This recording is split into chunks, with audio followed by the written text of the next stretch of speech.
We're starting a little early today. Oh yeah. Are we? Don't jinx it. Yeah. Hello, 6 everyone. minutes past. Ooh. Don't wrap it. What's up, guys? My name is Speedy. Welcome to NotSoSpeedRuns. We are here with Blades in the Dark 6 and 20.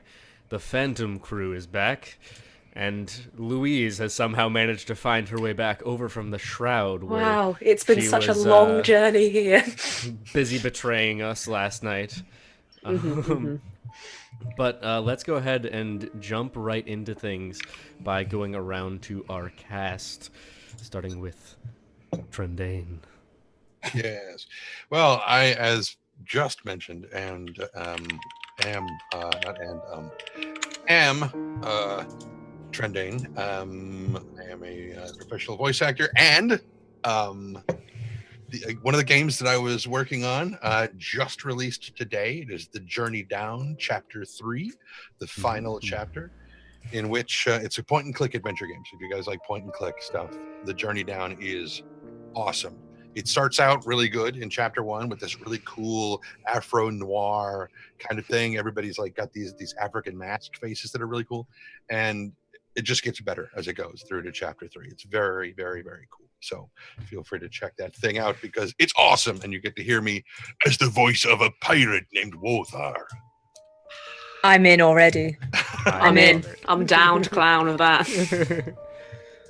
And thus we will take this ball. What? Speedy, what? What? I thought you were about to say something else. Sorry. No, why would I say anything? I don't know. Never mind. So we're Why would you have words? Why would I ever say anything on this channel? Because it's your channel? No. This is my channel to go and be silent by myself. And why are we here? Never mind. You know what? I'm going to take this invisible... We run the show for him. Voice actor. You can tell. So I'm going to take this invisible ball right here and I'm going to drop it. Woo! To Madam Caught. Thank you very much, Trendane. Hello.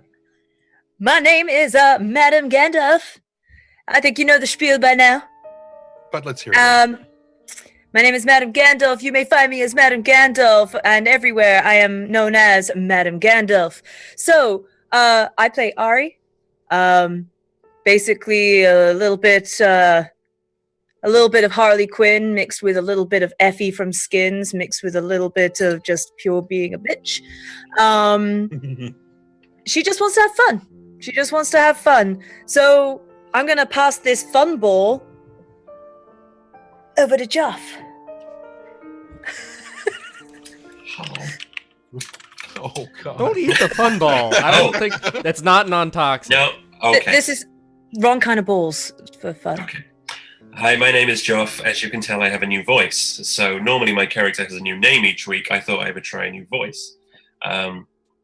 You'll know me as Owlbare here on Twitch and over on Twitter. That's Owlbare, as in, not as in. And I'm not well. Yes, I play Grin / Jinx / Wrath / Sesereth, but for now I'll be Wrath. And he is, I'm using the playbook Cutter, which means he goes around cutting people.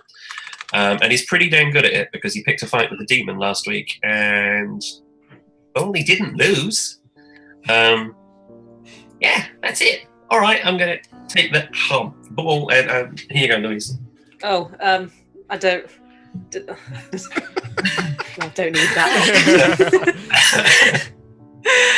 I'm Louise, also known as No More No Less on Twitter and AccidentalLegend here on Twitch and in chat, and I am playing Sling, also sort of Esther, but not really. Esther was a demon type situation that all happened, it all went down, things are going well, but now I'm more like Celesta or effing. There's a weird mix thing going on, but it's great, everything's fine, nothing bad will come of this. I'm very excited to be back home with the Phantom after a jolly romp with the Shroud yesterday. A jolly romp. A jolly romp to outside the city where everything went well.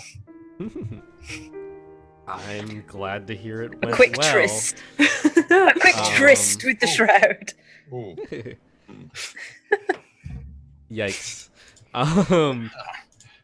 Thank you. And I am Speedy. This is my channel, NotSoSpeedRuns, and I'm playing as Sky, the spider. He is the de facto leader of this little crew of smugglers who haven't really been doing much smuggling, as they've been a bit on the run lately after committing a large terrorist act attempting to destroy the lightning barrier that keeps the ghosts outside of Duskfall.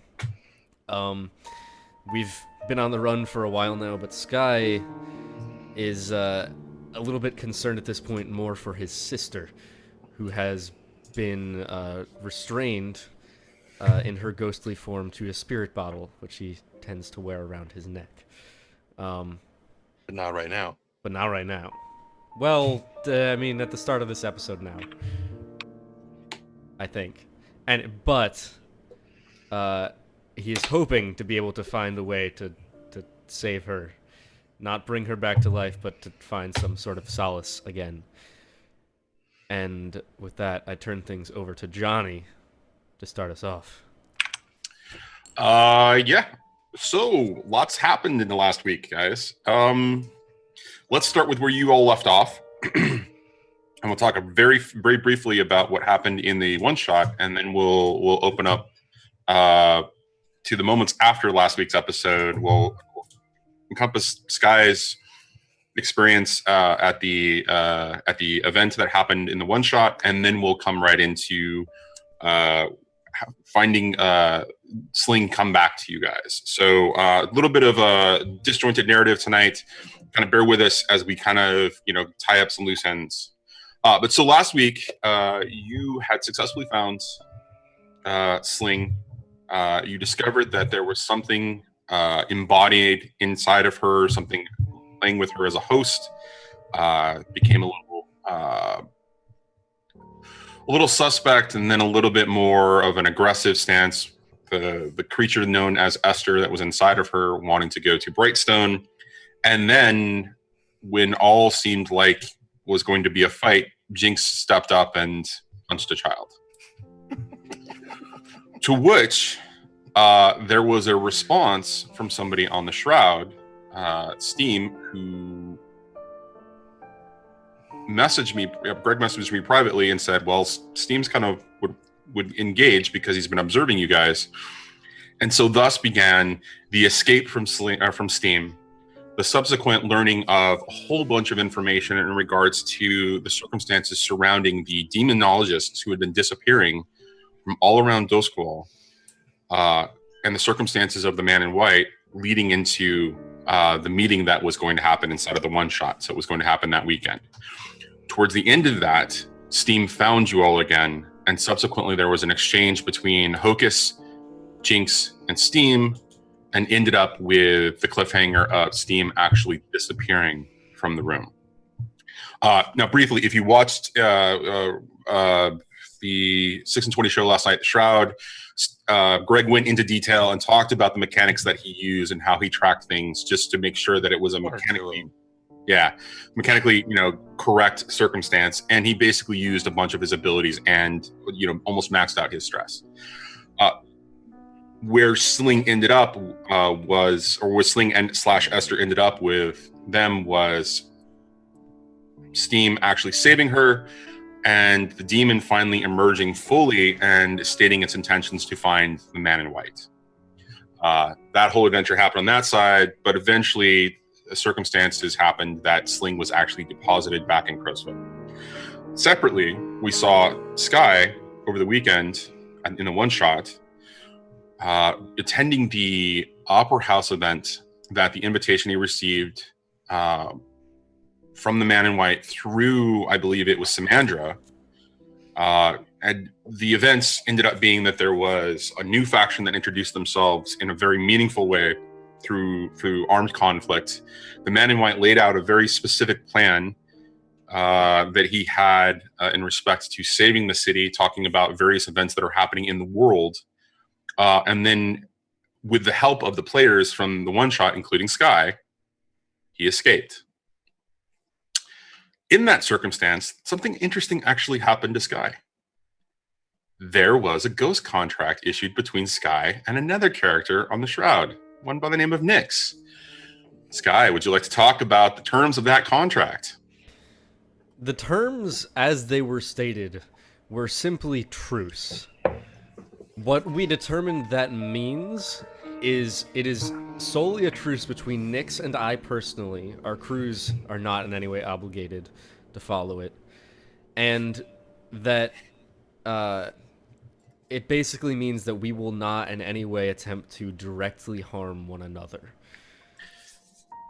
Okay. For the duration of the contract. For the duration of the contract. Now, he received a little sparrow on his arm. Mm-hmm. What did Sky receive? Sky received a tick mark, which is he basically just got a line on his wrist. Nike sponsors incoming. Yeah. So That'll go along with our PG Tips sponsorship. Nyx's are tick marks. So on him, it probably looks like, 4 lines and 1 across, which might look kind of cool for him. But for everyone else that he only makes a contract with, it's just a line. It's significantly less cool than a bird, I have to say. So it doesn't look like a tick. You're just like, did I get really drunk one night and try to tattoo myself? Very Like, whoops, I slipped. Okay, and so then subsequently after that, as you were helping, or you were making this contract and you were helping Nyx defend Caius, the man in white as he became known, and in escaping, you shot Nyx at the same time. I did. Which was only a flesh wound. It was only a scratch, but it was a pretty aggressive move on your part. So bravo, that really did surprise me. I thought that was a really interesting assertion of Sky's personality. But you ended up all the way at the end of the one shot, coming up from the underground, the catacombs, under Brightstone to the staging area where what's being called as the Red Dwarf, the Willowy Woman, and the new faction were staging to escape. So, all that being said, I mean, there's a lot to resolve tonight and a lot to move forward to, as well as you guys continue on in your progress with Dosqual. So, real quickly, we're going to start with going back to the moment that Sling disappeared, because what I wanted to do was give everybody the opportunity to kind of react to the circumstance, and if not directly get into character, just talk about what that means for the crew, having just found her and just discovered, oh shit, there's a demon. So how do you guys want to play that? Do you guys want to just talk about it real briefly, or do you want to actually play it out as a reaction? Maybe a little of both. Yeah, a little bit of both. Okay. Because I'd like to play it out as well as discuss, like, how are we going to react now? Okay, go ahead. So this guy who none of us recognize, this mysterious man with goggles on, has just broken into this place that we're staying, kidnapped our friend, and jumped out a window and run away with her, essentially. Or disappeared in a flash. And we just got her back. We barely got her back, yeah. And she's possessed by a demon, and he called her sister. Well, I'm never sleeping again. What the hell? Yeah, it's essentially What the hell just happened? Sky runs over to the area where they were and just looks around. Hocus, what did he do? He's just gone. Ari's gonna start stabbing the table that she was lying on, really angrily, just pissed off, just really angry. She's pissed off, and things are never going her way anymore. There are those who have abilities not terribly dissimilar from Whispers. I suspect he may have had and employed many of those particular talents. However, the fact that he referred to her as sister is of acute interest to me, and the fact that he knew exactly where she was. Was he talking about Sling or the thing inside her? I don't know. I saw him several times through the walls when I was tracking him. There was no real sense of that crimson that you get with a demon. Not really from him. I don't think he was talking to a demon, but Well, he sounded Taikarosi, so there's some logic there that, hey, maybe Sling's been holding something back from us. Ari's going to kick the table over at that point and then just... I feel better now. Are you sure? did Okay. he also say that a god must be strong?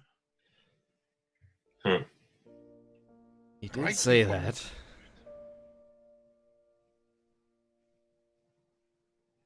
This is all kinds of messed up. I don't even know where Goat is. We'll assume that Goat must have chased them. It's what dogs do after all, right? He's Well, protective of Sling, so... yeah. Goat will go wherever she Sure. goes. Oh, except for when he didn't. Yeah, exactly. He didn't follow her before. In that case, maybe she called him. Wait. There's more going on here than I can understand. There is far more going on than we yet know. And we don't even know which direction they went. What are we... Sky? I don't know.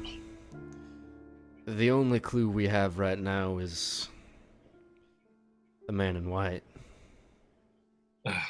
Wait, how does he even fit into this? I mean, even if that man was not referring to the demon when he spoke of Sling, or when he spoke of his sister, that demon inside of her must be connected somehow. And if that demon is still inside of her, then finding someone who could track it could help us find Sling. That's the only way I can think of. The demon wanted us to take it to Brightstone. What's in Brightstone that it would have wanted?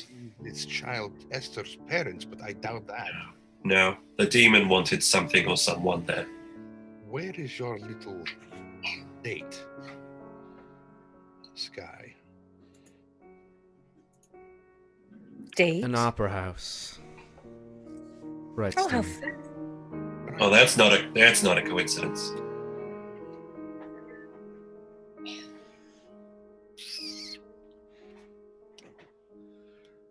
So things lead to Brightstone. They do. Some things lead to Brightstone. Other things, we've got not only the blue coats, but we also have the military out looking for us. We cannot move as one group. When's your date, Sky? It's about a week out at this point. Then we hold up. We hold up and wait. If we can, that gives us time to explore the area. We can put feelers out looking for Sling. We can lay low, let a little bit of the heat blow over. I don't know what else we can do in the meantime. We also need to find a new place to call home. Yes, we do. That would buy us a bit of time to find a new base of operations and just lick our wounds. We can't just keep couch surfing with the red sashes forever. No, we cannot.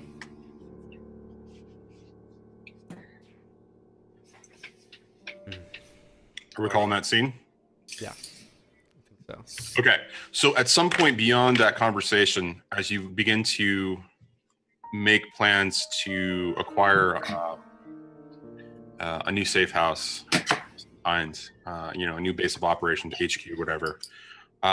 Probably an hour into this conversation, as you begin to move, on from the circumstances of it, and realize that you need to attend the gathering by the white man, the man in white.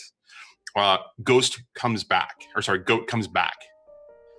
and when he comes back, there is much difference in him.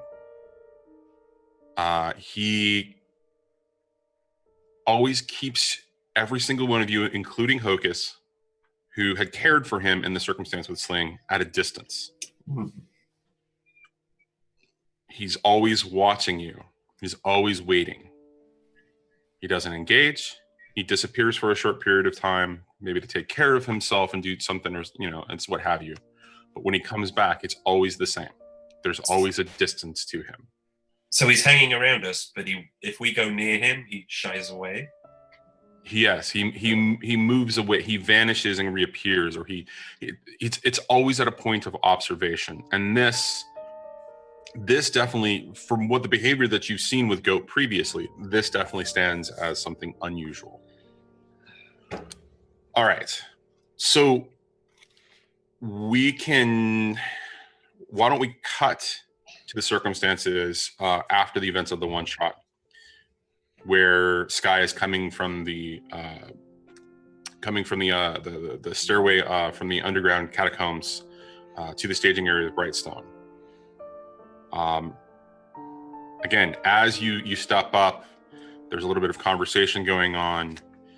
There's a question from the willowy woman towards what you're calling what's being called the Red Dwarf. And in that exchange, you hear them talk about Mother May. And Mother May is of great concern to the tall willowy woman. And when the Red Dwarf responds, he consoles her and says, basically to the effect of, soon we will be 26 again. And that's where we ended it. So what is Sky doing now? Sky's just kind of slowly trying to insert himself in that conversation, just sidling his way up, and acting like he is already just a part of it. The moment that you emerge and are visible from there, you are noted, and two of the red and white garbed humans, normal-looking people kind of thing, right? They, average individuals, they walk up to you and immediately begin to try to grab a hold of you. Now hold up. I don't know what went down here tonight. The man in white invited me to this event, provided me no information. I was told that he could help me find a friend. That's the only reason why I helped him tonight. Are you talking to the two individuals that are moving towards you, essentially the 2 foot soldiers that are moving towards you, or are you speaking farther to the group as a whole? I said hold up kind of to the 2 people coming towards me, but then directed the rest of the comments towards the dwarf. At the sound of your voice, the dwarf begins to look over and at you. And as you began, he walks over to you, has his hand on one of the shoulders of one of the foot soldiers, and as he steps back, and he says, "You're a damn fool to be listening to anything that Chaos has to say.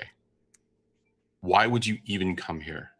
Don't you understand what this is?"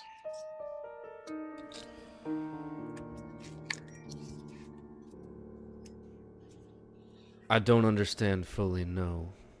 What I do know is those who receive those invitations tend to turn up. And You mean turn up dead? Yes. We've had to kill many in the past.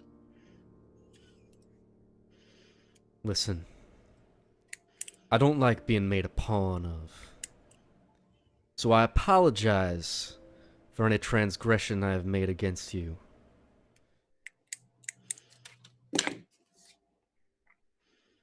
I would very much like to get the full story.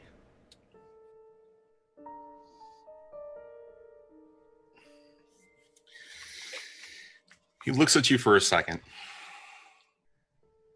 really kind of taking you in for the first time. Shakes his head and says, "You're not ready." And he begins to turn away. "Now go home, boy." You call me boy. I've seen more things on these streets than you'd believe. And as you'd say that, he turns and backhands you, knocking you to the ground. And when he looks down at you, because this is a 4-foot tall individual looking down on a 6-foot tall man that he just knocked on his ass, he says, "Don't presume to know my experiences. Your life is short. I would cherish it. There is no hereafter." And he begins to walk away again. And the woman behind him looks incredibly concerned at this, but the 2 foot soldiers begin to move away with him, assuming that you are not a threat. This guy kind of takes a moment to collect himself, kind of stunned on the ground for just a moment by the force of what just happened. And he just picks himself up and says, "There's a demon on the loose. There's more going on here than just this grand scheme of this man in white." He stops and he pauses. He doesn't turn.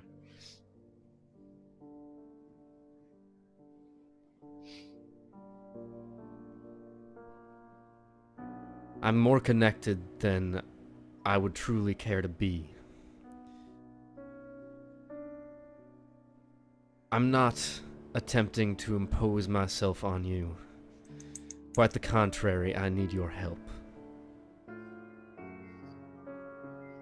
This is not something that I would normally ask for. He turns, not fully, but looks over his shoulder and says, "What demon?" And you hear a whisper, a whispered voice call out to him. The woman, the willowy woman says, does he mean? And that's when he shushes you, or shushes her. "I'm waiting, boy." The name we were told was Esther. And at that, he closes his eyes, whispers a silent curse that you can see him speak, and his shoulders sag just a little bit.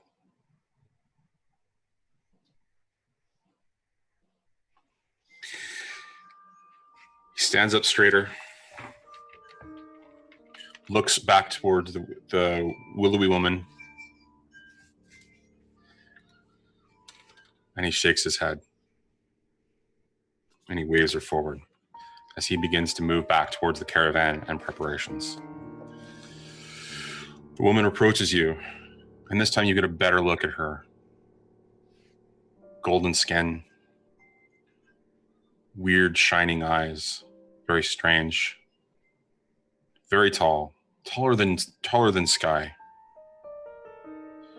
Her hands are incredibly slender as she reaches out to you and touches you on your shoulder, and she says,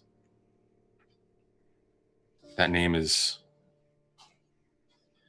known to us. Tell me what has happened."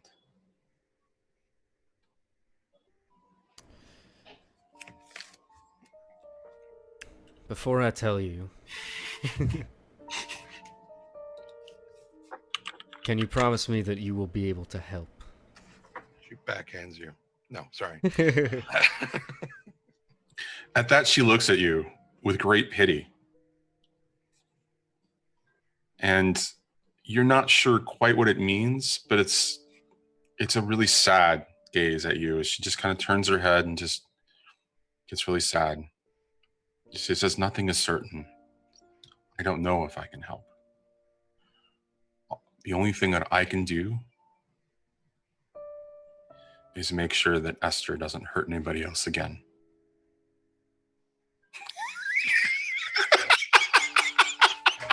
Oh, Sling. Sorry, I can't. Damn it, Louise. I'm sorry, I'll just go. You guys continue. I'll just go over here. That was beautiful. You guys just... See me out.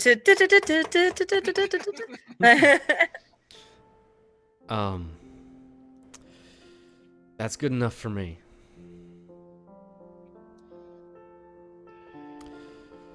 The demon known as Esther possessed one of my own. Sharpshooter by the name of Sling, Tikarosi. We caught ourselves on the wrong side of the lightning barrier. Took a wrong turn, and next thing we know, she was gone. Tracked her down back inside the city, and well, she wasn't herself. Demon was looking to come to Brightstone. She shakes her head as you say that. Where is she now? Taken from us by another. Don't know who. They moved fast. Wore goggles. Looked Tikarosi as well. Came up to our friend Sling, or Esther, and said a god must be strong. Called her sister and disappeared. Her in his arms. When you say the phrase, a god must be strong, she curses under her breath, something, a reaction that you haven't seen from her before, because she's been so kind and gentle and accepting. But when you say the word God, thank you, Mushu. She curses under her breath, and she spits on the ground. And she says, there are no gods. Not anymore.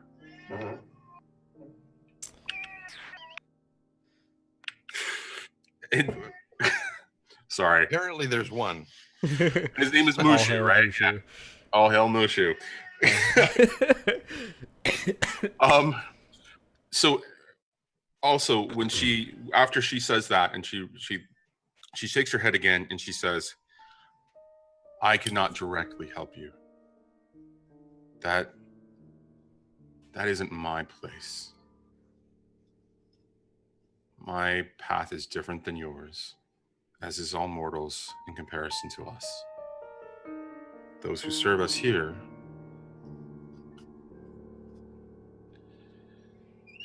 their lives are technically over. But there is somebody who can help you. There was a demonologist that we once talked to, and then we lost track of. We don't typically consort with mortals, but this one seemed to be incredibly smart, incredibly wise for his years. And then we found out why. It turns out he was possessed as well as by a demon. That demon might actually be able to help you. The host that he chose is the name that I will give you, and that name was Valen. And you hear a call from the dwarf and the men to begin moving. And she looks back and she says, "Now I must go. I will see you again, Sky." And she Is begins there to move some away. way that I can find you again? I'll find you. For now, help your friend. I'm gonna have to take your word on that. Thank you.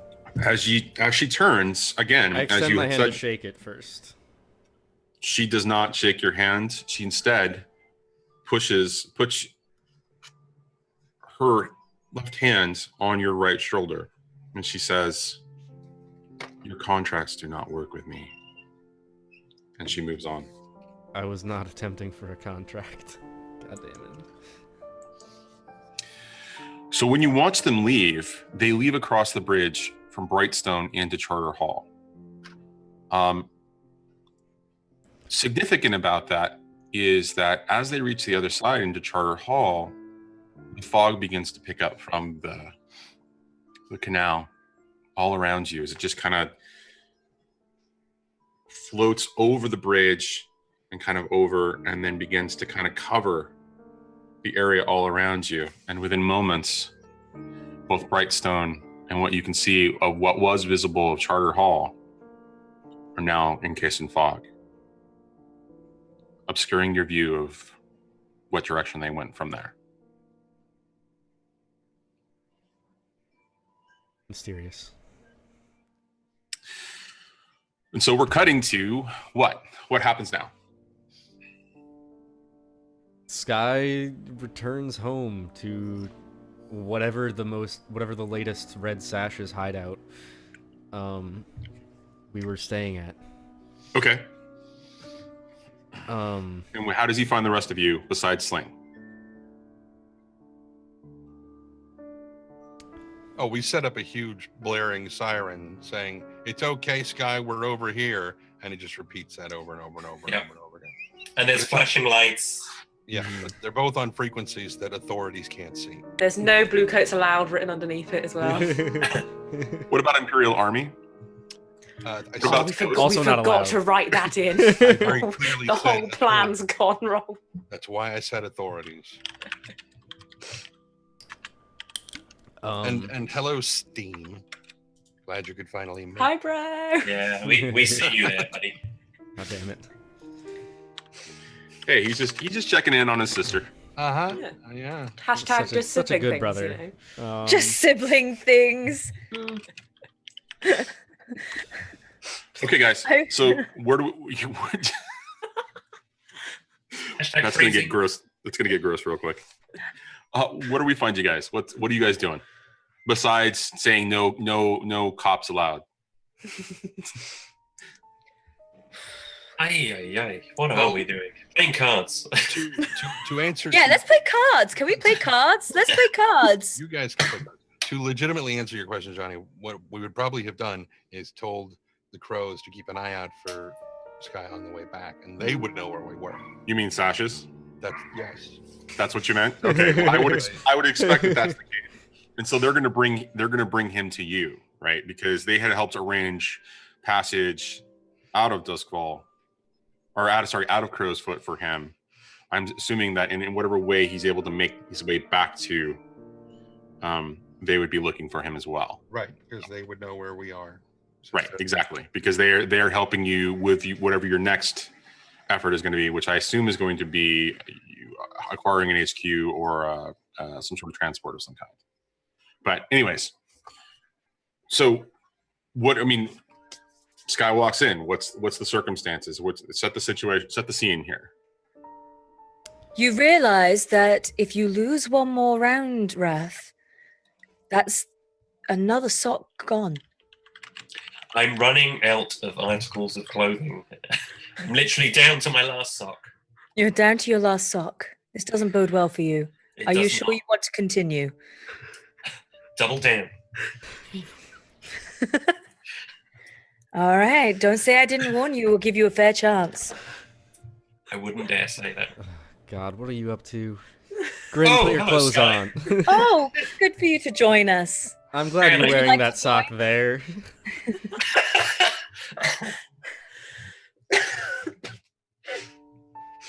Are you sure you wouldn't like to join in? I have a feeling he might lose this last round. Can I go back to the shroud, please? Can I go with her? Sky walks in. His breathing is kind of heavy, and Oh, dear. he's Wow. looking. He's kind of grasping his rib cage a little bit. Is this a See, Wrath, live you javelin are moment? quite a sight to behold still. Apparently. It's the Anything- scars. It's the scars. Chicks and dudes dig the scars. Oh. Calm down. It's been a For hell real, of a dude. night. Don't choke, Johnny. It's fine. Is there been- anything we can do for you, though, Sky? I mean, you're looking a little bit worse for wear. You look a little peaky. Hold on, sit down. Let me explain Oh, what yeah. happened to you. Roth gets dressed. Thank you.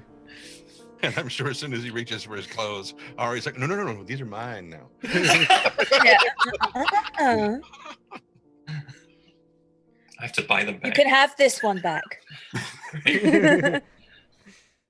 And she hands back just merely the longer shirt that he I has. was just gonna say, just barely long enough to come up right up underneath the ass cheeks, so Yeah. that anytime he has to lean over, she's like,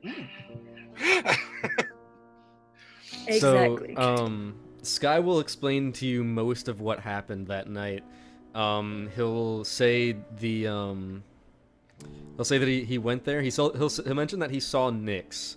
That Nyx dropped off the sign that says Donovan's with him. Oh, nice. So got that going for us. Did you keep the sign? I'm just curious. No, God no. Aww. I'm sure it would make excellent kindling, or already did. He'll mention that much. He'll mention a lot of what he saw there. He won't mention his interaction with the politician there.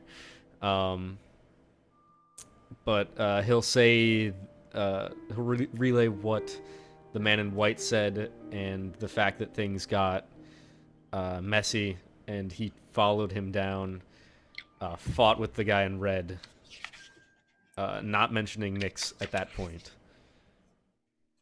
Ari's gonna hold up her really cold mug towards where Sky was punched on the face. Just, it seems like she's just bopping him with her beer, but really she's trying to like cool down the wound. It's all right. Thank you. So, is there anything that Sky doesn't share? from He the doesn't share that he circumstance? made a ghost contract with Nyx. He doesn't share his interaction with the politician, and he doesn't share the fact that the guy backhanded him and knocked him to the ground. Okay. Fortunately, that bruise is kind of hidden in with the rest of the. Yeah.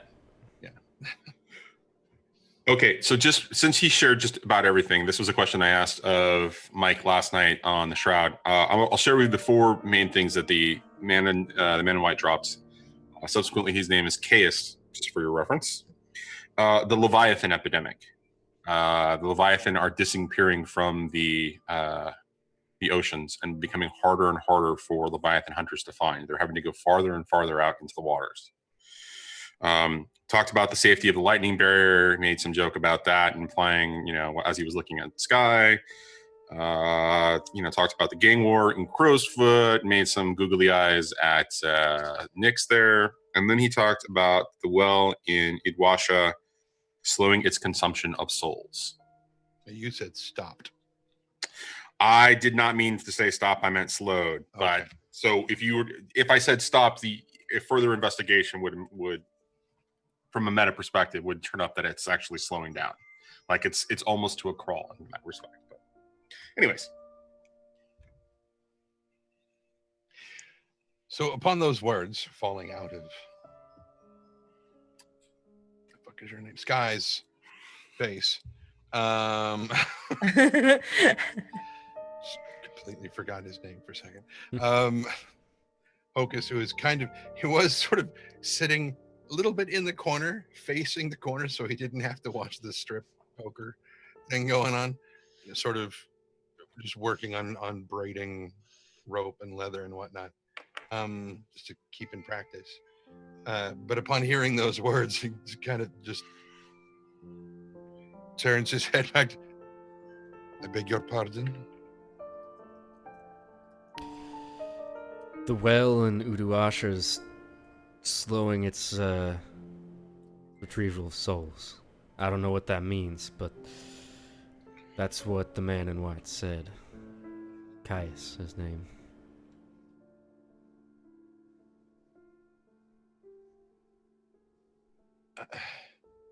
He just scoops up all of his stuff, kind of throws it in the corner, walks over to Sky, reaches under his robes, hands him a brightly glowing bottle, and Thank you for keeping her safe. excuse me, I have to go. And he's out the door.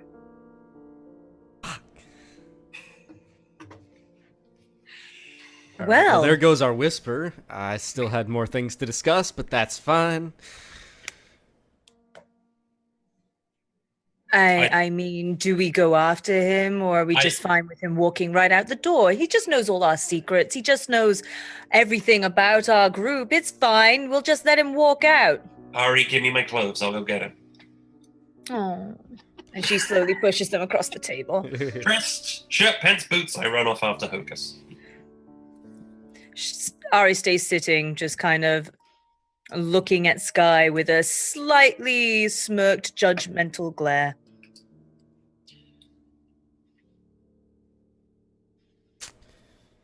Okay, we've now got a split party. Yeah! Yeah. I mean, yeah, maybe. I'm still sorry. That's fine. You guys have fun. Well, give me 2 minutes. 2 minutes with Hocus. Does Hocus see Sling outside when he goes? You're muted, Johnny. Great question. You're muted, You're Johnny. muted. While they do that, when Grim starts going out the door with his clothes, I say, "Want to play around?" Oh, wait. Is that you want to Wait. play Wait. That's a round? A round. yeah. Is it one word or two? That was my thought too. Sky's like taken aback for a second, and then looks down at the cards and is like, That's a clip I'll make later. "Why not?" Yeah. Okay, so we're gonna cut to Hocus running outside and Jinx hastily pulling on his clothes as he's running after him. And I'm kind of hissing. I'm trying not to attract attention as I'm putting my clothes on. But Hocus, stop! What? Okay. So what's bugging you about the spirit well? What does that mean? Have you ever been to Uduasha? I have not, and I'm hoping I never have to. I want to make absolutely certain that I'm right about this before I say it, Johnny, and I'm having trouble finding the damn Do it! wait. Do it. That's not the right PDF. Do it, dog. The Uduasha just has the well, right? Yes. So, taking a step back, just for everybody's to understand why this is significant. Uduasha is a very interesting place, as there were, I believe it's 4 meteors, right? Yes. That fell from the sky. Yes. There were 4 meteors that fell from the sky Okay. and landed in the center of the city.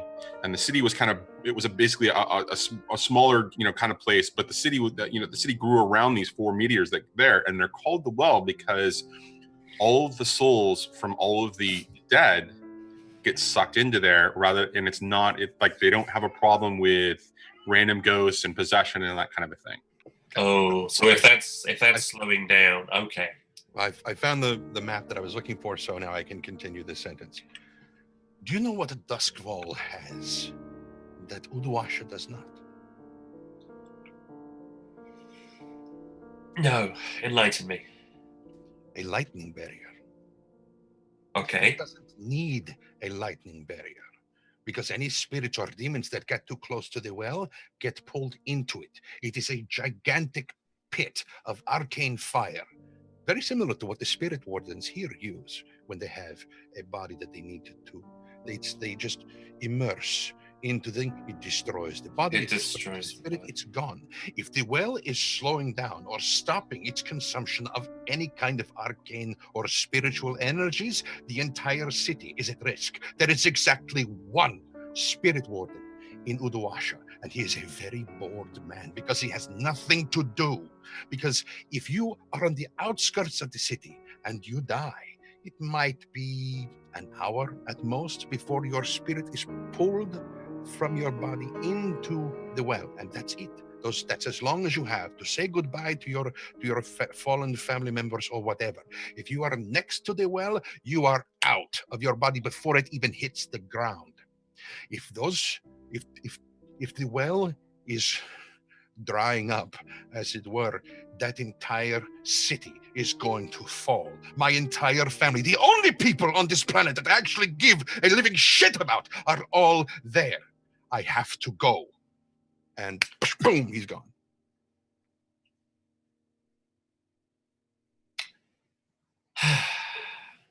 And Roth makes his way back to Sky and Ari. So, Hocus, where are you going specifically?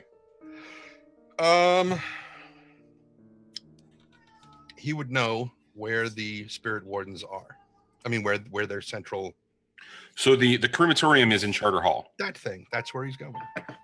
So you're walking on the streets, out in the open, in Crowsfoot, heading towards one of the checkpoints on a bridge from Crowsfoot into Charter Hall. Yes. Hocus is going to jail. Is what he's saying. I've changed my mind. I continue to pursue Hocus. I'm not giving up. Okay, so what are you trying to do? Are you trying to... Mushu. I'm grabbing him. Hold on. Go ahead. What are you trying to do? The stream can only be improved by the addition of a cat. Johnny, Yeah. just pick him up. Yes. There we go. All right. So Free Now you can kittens. sit there and go, yes, what do you want to do? Free kittens. Free kittens. DM at Monotspo or whatever the name was. Purge, squird. Oh, Doesn't work. Mushu. Doesn't work. okay. So in chasing him, what are you doing? Well, he's going to get in trouble, or he's going to get seen, or he's going to get arrested, or I don't know currently what Hocus's plan is, but if any single member of the crew try to run off and do their own thing, I think that's a bad idea right now. So I'm going to continue. And it's cold. I only grabbed my shirt. I just want to convince Hocus to stop and see reason and realize there's absolutely nothing that can be done right now, this hour today, that we can't discuss and see if there's anything we can do. Perhaps I don't know, and that's the truth. Is right now Roth doesn't know. Obviously, this is a big deal, and Roth understands that if its function is slowing or malfunctioning, Roth knows enough to realize that's a big freaking deal, and it's possibly world-ending, cataclysmic, or it has the potential to be. So. I want to get more educated by talking to Hocus, and 2, I want him to calm down, come back, see reason. That's what I'm doing. Okay. So as you're beginning to chase him, you see him move towards, in the direction of one of the bridges from Charter Hall. Oh no. Between Charter Hall and Crowsfoot. You guys are walking on the streets, and you see, for the most part, you just see red sashes that are moving around, but there are very few of them actually on the street. Right. You hear an Imperial Army squad moving off in the distance, calling, making calls, and it sounds like they are doing what the Red Sashes had informed you was a spot check on various houses or in various establishments and buildings in Crowsfoot as they are continuing to search for whatever it is that they're searching for. Now, as you catch up to Hocus and you begin to grab him, Hocus looks up towards one of the buildings off to the side and sees 2 figures standing up there. One of them vaguely having the shape of Sling, the other being the individual that took her. Oh. And you stop, and as you catch his gaze and you look up as well, Roth, for just a second, you see that second figure there, and then he fades away. Oh, I'm running. And all that's left is Sling. Just Okay, standing. I'm running into the building, up the building. I'm running to the roof. Okay, so Sorry, Hocus. Sling, you hear a bunch of stomping and hammering and commotion as somebody is making their way towards the roof, and you hear some screams and some commotion, and then the roof door, or like the trap door, bursts open, and coming up this ladder is Wrath. Sling. What? Wait, Sling? Yeah, You're you? it's me. Okay. How are you? I've been better. I've definitely been better. Let's get you back to somewhere warm. There's gonna be questions. Come with me, Les. All right. Okay. And Roth will let Sling descend first, and I'm checking the roof. I'm looking for steam. I don't know it's steam, but I'm looking. You don't see steam at all. You don't see any shape or function or circumstance. Okay. Uh, I still say, as Sling disappears, I say a very quiet thank you. And then I go off to Sling. Just as you're leaving the roof, as you're stepping down, you hear the whisper of the word sister. And when you look around again, there's nothing there. I just not. Okay. Okay. That explains a lot. And I go after Sling, and we hopefully rejoin Hocus, assuming he hasn't continued on his march. You have or you haven't? You've got her. I've got no reason to stop. Oh, shit. So he's continued to move forward at this point. Shit. Has he moved forward quickly enough that he's out of sight? No, he's definitely moving down the street, determined. He's being a little cautious, as he knows that, or at least I'm assuming that you're being cautious. Or would you be? Yes, I'm being somewhat cautious. Talk about that then. Well, I'm not an idiot, but I'm being somewhat cautious. Yes. Well, damn it! More than that, how are you? I mean, because you're going to get stopped eventually before you get to the bridge. You know that. You know that you're either going to run into one of the patrols you've seen, walking around the district, whether it's blue coats or Imperials, or you're going to get stopped by somebody in the red sashes, or you're definitely going to get stopped at the staging point between Crow's Foot and Charter Hall on the bridge. And we have been told that they are looking for what? They are looking for something. It's not obvious to the red sashes at this point what they are looking for. Okay. I'm probably crossing wires between shows then. You are. I thought we had been told that they were looking for something relative to the explosion of That happened on Tuesday, yes. The warehouse. Yes. So in that case, as he's starting to get closer to a point where he's starting to risk getting seen by somebody he doesn't want to be seen by, then yes, he would go to one of the red sashes that he probably recognizes, somebody who's helped with their constant relocation in the thing, and basically says, I need to get across into Charter Hall and I need your help. Especially if they're a Rubian.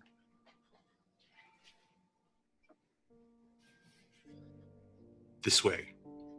And they take you and they escort you into a building. And do you speak to them in Eruvian? Do you play up the ethnic game, the cultural game completely? Not to a point that it seems overdone, but if they are Eruvian and clearly speak Eruvian, then yes, I'm going to draw on whatever cultural. Well, you engage them, so that I'm asking you about what your approach would be in that respect. Well, I mean, typically whenever Hocus meets someone who is clearly from there, at least their family line is from there. He will greet them in Eruvian, and then if they do not respond in kind, then he switches to common. Okay. All right. So when you greet this particular person in Eruvian, and then you say what you say, they say they motion you this way. They take you into a building, and they arrange for you to get passage, not by a gondolier, because you will not be serviced by a gondolier until they know that the situation with Esther has been taken care of. Mm-hmm. They arrange for a boat to take you to the underground canal entrances in Charter Hall. And so we're going to cut back to Wrath arriving with Sling at the current safe house. Hey guys, I found someone. You walk in and you see Sky's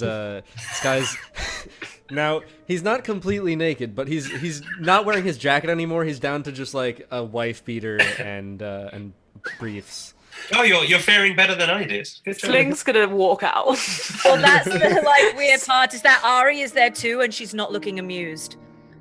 Ari is missing an article of clothing. Which article of clothing? I'm curious. Is it her socks? That's Her decision. boots. Her boots. Yeah. Sling is out. She's like, no, too I much has clearly happened. made a mistake coming back here. Stay. I need rescuing again. No.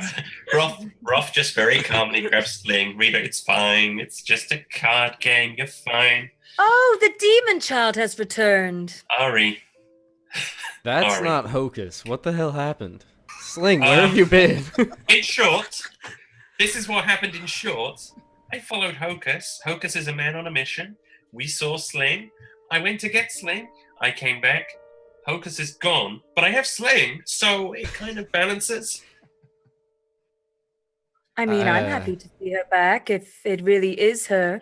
And I think what I would do is I'm knocking on a door trying to get some of our Red Sashes friends to bring, food, water, maybe a blanket, because Sling is not looking good. So you've depended on the Red Sashes for the past week, and a part of that is your relationship with it as a provider of essentially drugs to them. The various, so you haven't outstayed your welcome in a lot of ways. You've actually been really good for their business because you've been able to directly address any shortages that they've had through your connections. So there's always food on hand. There's always somebody in attendance for you. So they're bringing you whatever you ask for. Okay, good. Nice. Sling, take a seat. Take your time. Take some cards. Take some No. more. Ari, best behavior. I mean, if it's her, can't we? It is her, but she barely said a word on the way back. I don't know what happened. I am confident whoever took her was her sibling. Her what now? Yeah. Yeah, I don't quite get it, and I'm hoping Sling, and I'm looking at Sling, I'm hoping Sling will tell us when she's ready. But there's no sign of Esther.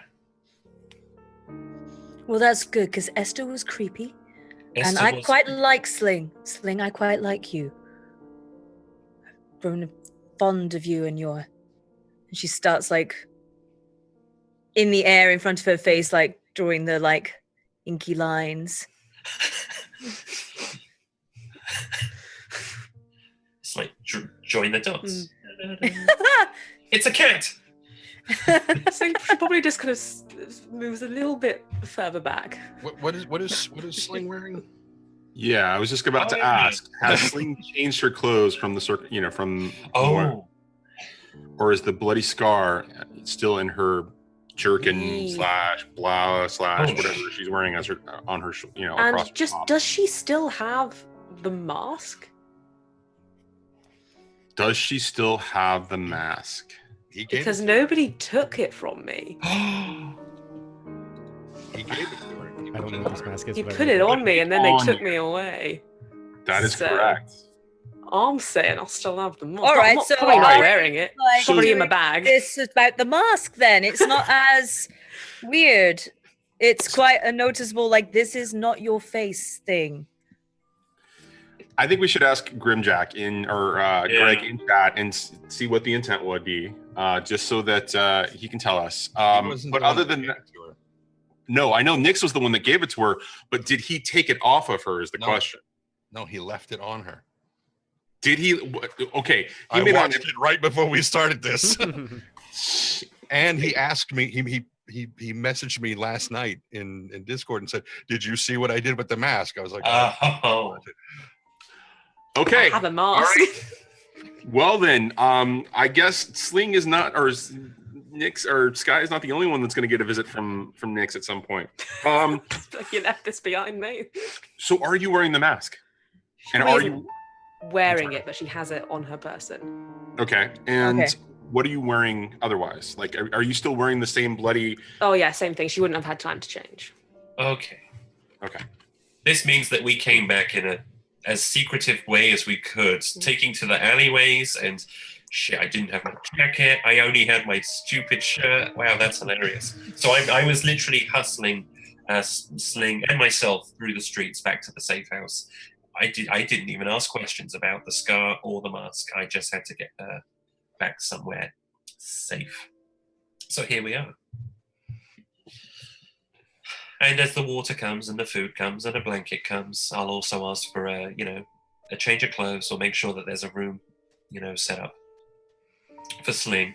Mm-hmm. And then put everything in front of Sling, and then hopefully we get everyone to sit down and we put the cards away, and just wait on Sling to update us. It probably takes quite a long time for Sling to kind of get able to say kind of anything. And if you were to look at her during this time, you'd notice that she's probably got, like, her eyes are probably very red. Definitely not in a good way. But it will be maybe even an hour since she got there, and she'll just very quietly say, "Thank you."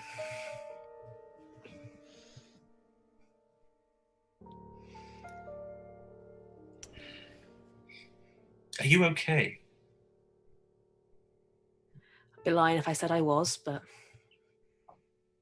I will be.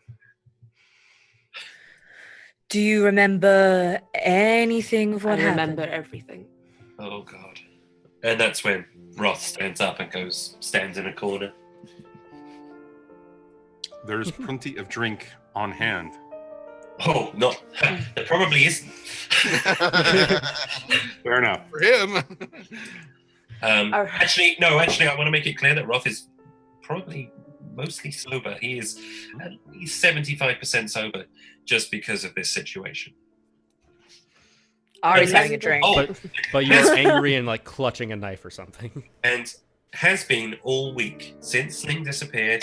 Roth has been mostly sober with the shakes and the sweats and the horror that comes with that. Ari's can I having a ask drink. Can I ask a question about that then?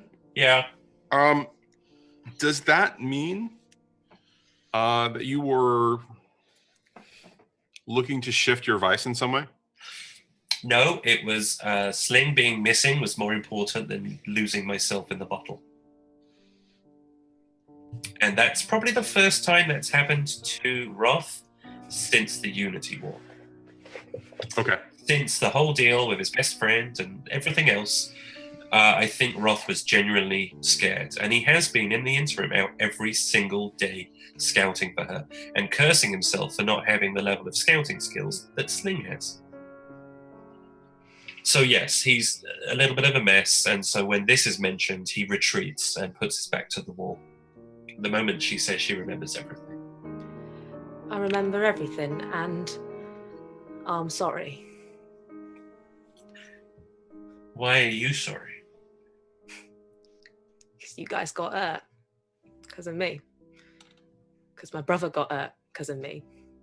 Because a lot of people got hurt because of me, and I'm sorry. It wasn't because of you, so that was your brother.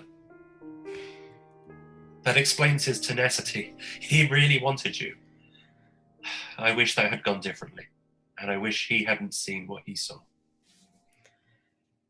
I wish that hadn't happened, but Do you think you could tell him that maybe next time he can just talk to us? That'd be nice. Oh, I could try. He's not the talkative kind in that kind of way. what's his name? His name's Steam. What's his name? His name is Steam. Okay. The main thing is that you're here now and you're in one piece. That was what was worrying me the most. Yeah. Well, you'll be surprised to know I owe a lot of that to some not so favourable people. Okay. They can't be all bad if they looked after you. I mean, have you met Nix. us? Shit. Nix. Nix. Oh, that name. Always that. Nix. OC. What's the other name? Oh God. Oh, Stone. What was that Wait, last one? what? What was the third one? Bowerstone. Isn't that mayor? No, it's the guy running for alderman. He's one of my clients. What the Really? heck's he That got to was do? What's he got to do with Nix and OC? Well, they seemed on friendly terms. Oh, no kidding. Oh, okay. And then Roth retreats again, and he's thinking. That actually makes a lot of sense. From what I saw at the Opera House, seemed like Nix was there on the behalf of Mr. Bowerstone. I had a feeling you two would have met. Oh, it was a triple date. See, he had the craziest tattoo. You saw that, huh? Did you also see the scar on his hand? Bullet hole in Can't his say I wrist? did. I feel like I'm being left out of some big secret here. Would anyone care to fill me in? What do you need to know, Ari? What's up? Nix and I made Why a is deal. everybody suddenly related to what?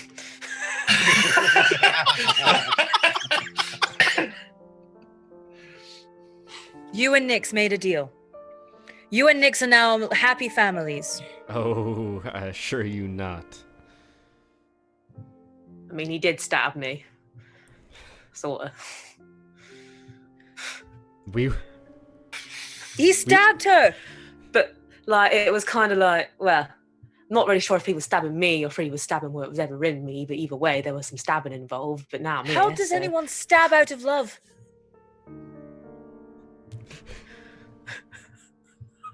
I love you, Trendane. He's picking up all of the innuendos of like fill me in and stab out of love. Look, I'm not saying he's a good guy. Oh. Oh, he's certainly he- not. He did help me.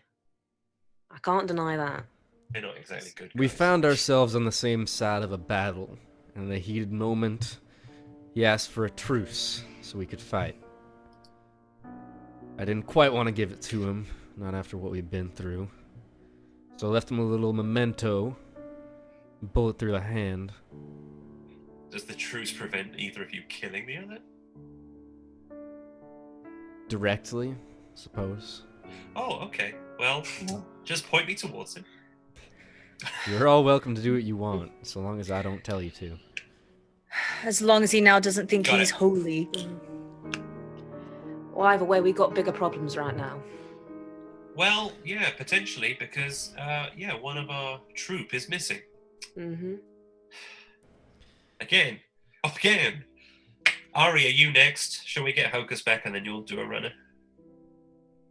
Only if I get too close to Nix will I be disappearing. I'm not happy about this guy. We will deal I with know. Nix.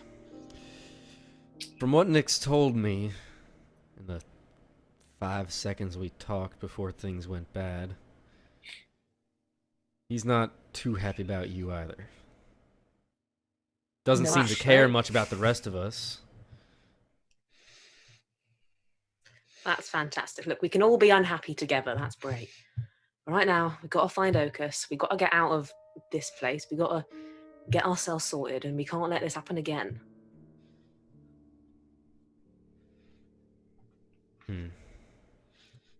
We gotta find ourselves somewhere safe. But we gotta get Hocus back too. Gotta get Hocus back.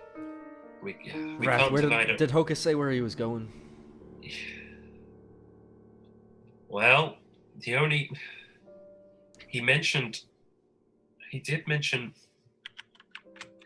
going meta for a second, Tren. You mentioned loved ones, didn't you? You mentioned family.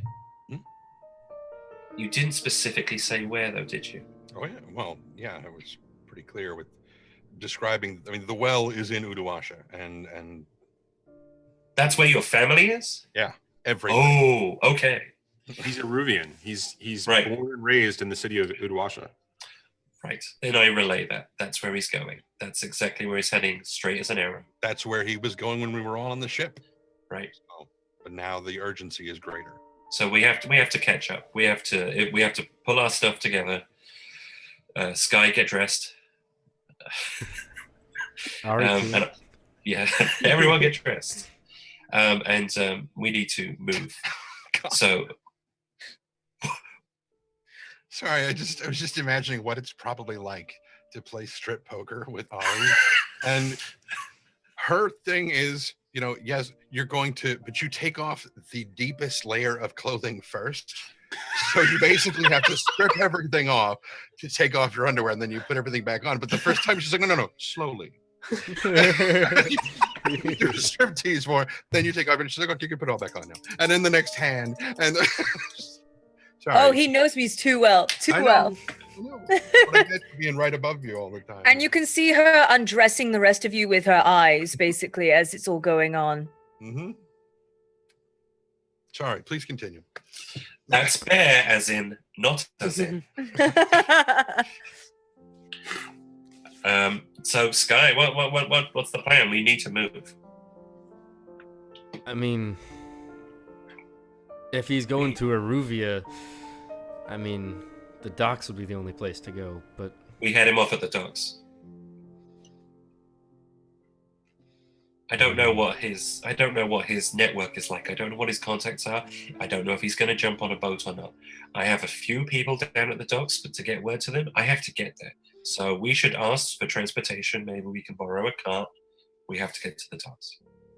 So just to intercede here a little bit, you did know that he wasn't heading towards the docks, though. He was heading towards Charter Hall. Oh, He was actively making his way towards Charter Hall. And we're heading to Charter Hall. They are kind of in opposite directions. okay. Okay. So, well, all you know is that was the direction he was heading was not towards the docks, okay. No, right? it was, Or it did was he very say obvious. Charter Hall? No, he didn't say Charter Hall, but it was obvious that he was heading for one of the bridges that led to Charter Hall. Right. We're heading to the but then he projection could room go. above the auditorium. That's like the entire right half of the map that he could be going to still. But there are only so many bridges. There are only so many That's bridges true. that lead into Charter Hall. There are two that lead from Crowsfoot to Charter Hall, and he would have taken one of them, or he was heading for one of them. This He was very This episode of 6 and 20 brought to you by Dayquil. Kroger's non-drowsy daytime. Let's blame the cold meds. Okay, let's get to the bridges. We can check the bridges from a distance. If he's already over them, there's not much we can do, but we can at least make our way to each of the bridges and see if there's a disturbance.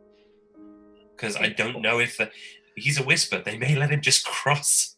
They're not going to do the same for us.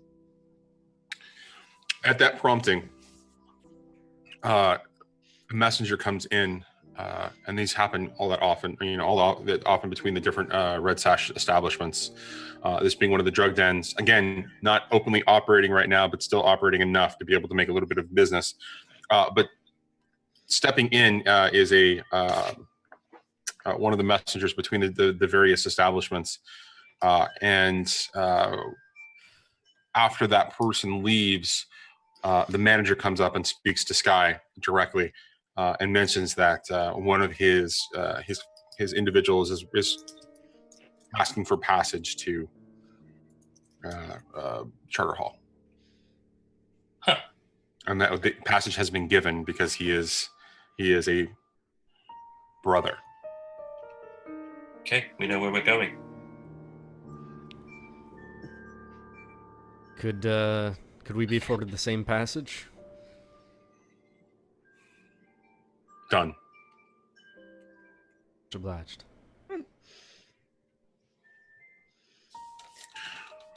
Okay. So you're moving to Charter Hall. Is that my understanding? Yeah. Okay. Suppose. So we're going to cut to Hocus. You're now on the other side. You find yourself in a situation where the streets are occupied with the average traffic that you would expect. What is you're intending to go directly to the crematorium?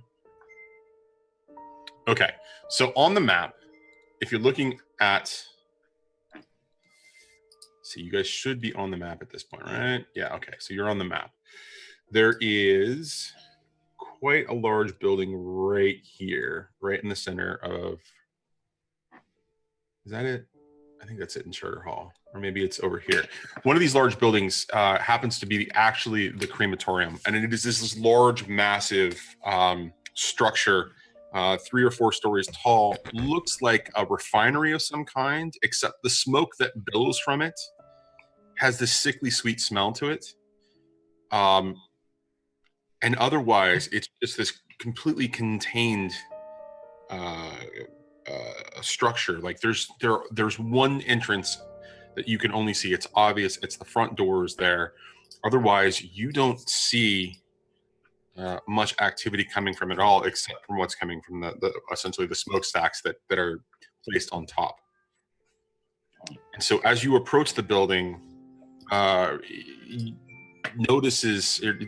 noticed just a little bit because it seems odd that somebody would actually approach the crematorium.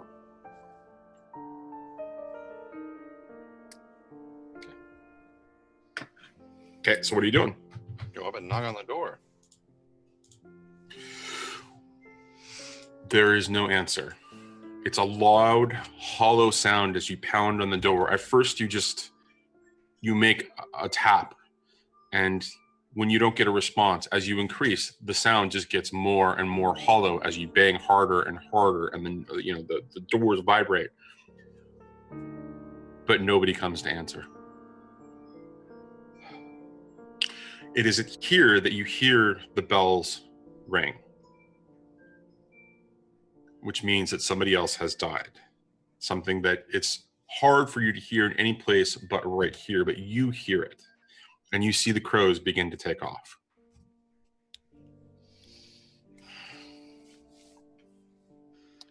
Going to attune slightly into the ghost field and survey the building, see if there are any marks. Any Okay. Ghost doors. Okay. All right, go ahead and roll it. Okay. Position is going to be controlled. You're not in any type of situation where there is any harm possible to you. At least not that you're aware of, so. Mm-hmm. Effect is going to be great, though, in my head. Because there's a possibility of it just being, you see something very interesting you get the keys to the kingdom in a lot of ways. Okay. Do you want to push yourself or take a devil's bargain?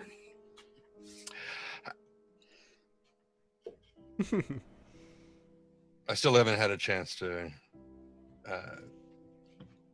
have that other devil's bargain. I know, because no, I haven't had a chance to indulge my vice, so I don't feel like pushing myself right now. Okay. So I'll just take it as it rolls. Okay, sounds good. 4. All right.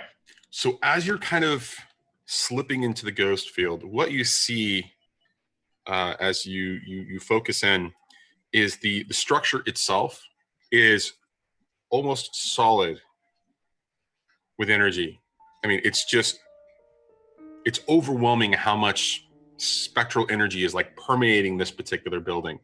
So you can, as you focus through, you can see beyond it. But just on a casual glance, if you're just tuning into the ghost field and you're just looking around, it looks like a solid building to you because there's so much energy there. As you begin to focus in, you see movement happening inside, a couple of figures moving around at a time. And as you look down, you see more movement of a lot more figures underground, and you see them placing burdens of some kind that are permeated with some sort of energy vaguely in the shape of a body, and it's submerged into this bubbling mass that you can kind of see. And it's you can tell that it's a bubbling mass if you think about it, but what it looks like on first glance is just this weird sort of like static burst of energy that just kind of fluctuates and kind of shifts and changes. And as the body disappears into it, it glows brighter for a few seconds. And then it begins to kind of calm back down, over the course of another couple of minutes. And as you're just kind of taking it in, you realize that the crematorium, the underground, extends far beyond the footprint on the surface. And you see, more and more figures kind of moving under the ground. And you realize that they enter and exit through the caverns and the catacombs below Charter Hall. They don't actually come to the surface unless they are specifically in Charter Hall to collect a body. So the crows, as you see, are beginning to move off, and you're hearing the chimes. You see a couple of figures moving in that direction, and then get into something, and they begin to kind of flow that way, and you infer that it's a boat from the way that they're moving. You see one of them is just kind of guiding a pole, like they're steering a boat. And when you follow it along, it comes out towards the far side, towards this particular bridge here. And you see that the two spirit wardens exit on a boat heading towards Crowsfoot. Does it look like there is a way down to that entrance? There would definitely be stairways to get down into the lower catacombs. So if you're staying attuned to the field, eventually you will find your way to what you assume is one of the entrances of the Spirit Warden's domain under the catacombs. And at that point, you find yourself standing in front of more of a nondescript door. It's wood. It's got ironwork on it, but otherwise it's just got a huge lock and a door handle that just is incredibly ornate and old. How many times did the bell ring, and how many crows left? 3 crows left. The bell rang once. And the crows are flying which direction? Towards Crowsfoot, where the two spirit wardens were heading that you tracked. Okay. I don't think they'll be gone for very long, but I will still knock on this door twice.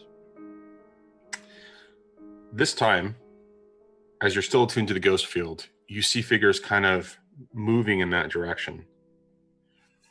And 2 of them grab for things off the side behind the door.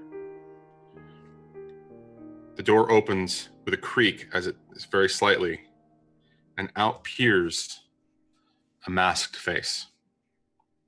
It is the same mask that every spirit warden wears. Nothing is said to you.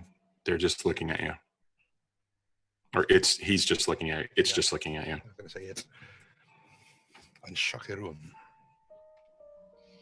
I am told that the well with Oasha is beginning to fail.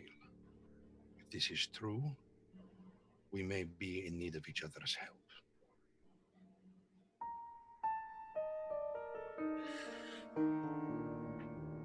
The mask turns slightly to the side, looks at you, and for the first time, something really strange happens. Something that you haven't really experienced since you first learned to attune to the ghost field when your uncle was teaching you the family business. You feel the presence of somebody actually in the ghost field touching you, reaching out to you. You know it's non-threatening, or at least in this particular case, it's like as your uncle did. It's very non-threatening, but he's reaching out. this individual, this spirit warden is reaching out towards you. And after a couple seconds, as the sensation begins to kind of fade away, as you realize that you've been touched and checked out, essentially, the door closes. There is a latch that is thrown. The door swings wide. You see that there are 3 spirit wardens actually standing behind it. 1 looking through the door, 2 with very specialized hooks pointed in your direction. And as the door opens, those hooks come up, one to each arm, and they're holding them almost like pole arms as weapons. They are a good 6 feet tall hooks, very ornate and intricately designed. The one that stands in front of you bows, reaches into its robe, hands you out a card, places it in your hand, goes like this, and basically tells you to hold, or implying that you should hold, bows again, and closes the door. When you look at the card, it says, Rip it up and throw it in the water. No, I'm kidding. it says the voice of the wardens. And it's got a calling address, essentially, where you would go. And it is a location inside of Charter Hall, inside of one of the older structures of Charter Hall, a very old building, essentially. But this is something that you've never heard before. The voice of the wardens. This is a title, or it's obviously a title, or maybe it's the name of this. You don't have any clue. But so you were given this card, and the door is closed, and it does not open again. Okay, so I was about to say, so he's telling me to hold and then closes the door and just leaves me standing there. All Well, right. when you realize he's basically telling you to actually move on. You realize that there's a subtle motion of go. I get that now. So Sorry. it's okay. It's okay. Just for a second, it didn't thing with the stuff. Okay. So I will make my way back out. And what time is it? It's probably early in the morning at this point, probably the first or second hour. Then I will start making my way towards that address. It's as you are beginning to make your way down a main thoroughfare that you see the rest of your crew in the distance. They see you as well, and they're trying to wave you down. Ghost man. So it's like this kind of, and I mean, you got his mask on, so you can't really. It just the mask kind of turns and then keeps going. So as you guys, I'm assuming you guys are going to follow him to this particular wherever he's going. Fuck that guy. Yeah.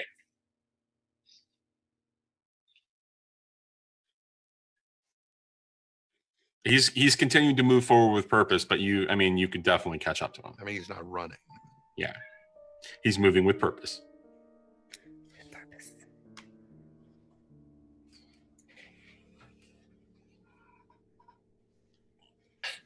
Oh, and also Sling. Oh yeah, she's back.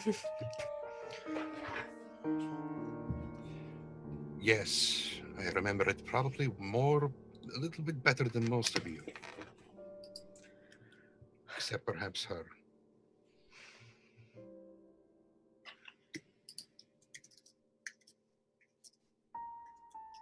I'm sorry, if your entire family was about to be slaughtered, would you sit around and wait? He's got a point, Sky.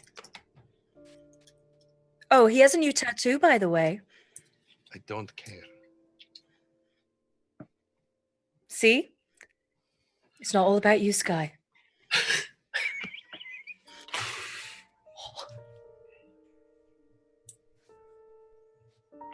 Huh?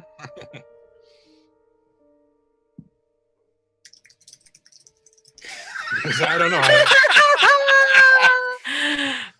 Sorry. sorry. I'm goodness. Should we sorry. backtrack and do that over again? Rewind. See, it's not all about you, Sky.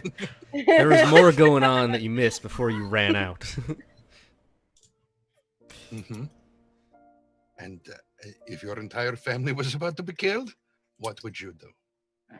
This guy is silent and clutches the vial around his neck. Anyways. Not as much. Okay. Tattoo, don't care. Blah blah blah. Blah blah blah blah blah. So moving on, or is that the end of the conversation and you're just gonna follow him, or That is a different Oh, cat wait. than you had before. yes, this is Pig. Oh, Hi, He's just Pig. picking up random cats. Free kittens. hello, pig. Free kittens. That's his kittens that he got Free for kittens. subscribing and Mhm. DMing. DM The pot send. The pot send. The pot send. So where is it you're going now? Home. Docs ain't this way. No, they're not. But I have Right. another call to make first. And what As might I that told be? him, pointing at Wrath, there is one, exactly one, spirit warden in Uduasha. If what is happening, you were told about, is happening, we will need many, many more. I would rather have them with me when I go, rather than get there, have to explain what's going on, and then come back and get them and take them back again. So I'm going to speak to the spirit wardens, and I don't think they would appreciate you guys being. Hocus, allow me to be completely frank with you. Have you not been before? There were quite a lot of people at this opera. Full audience. I was not the only one to learn of what is going on in Uduasha. There were undoubtedly spirit wardens who have already heard. I understand you're concerned for your family, but this is not our fight.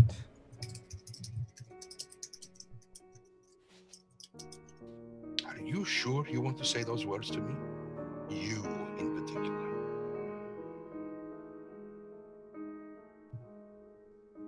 It's a popcorn moment.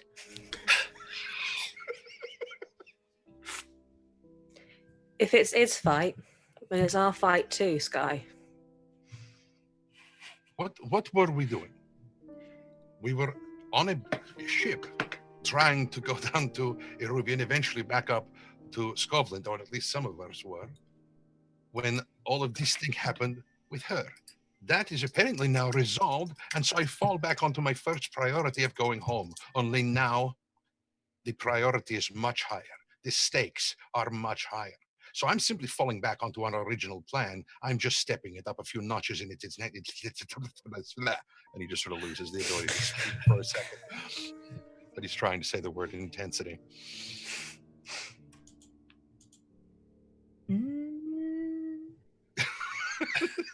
Watching you. So hysterical to me.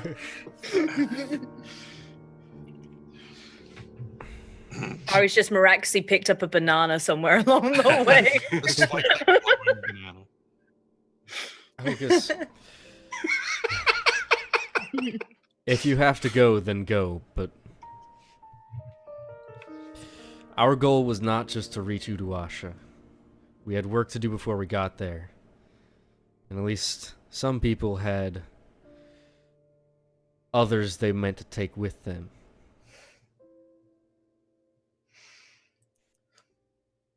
We had everyone you care about on a boat heading that direction. We blew a hole in the lightning barrier so that we could go. What other work was there to do? Why would we have blown up an entire... Clearly, clearly that plan didn't work out. Our work is not done. So we have new work now. New work which I believe you were invited to do. You.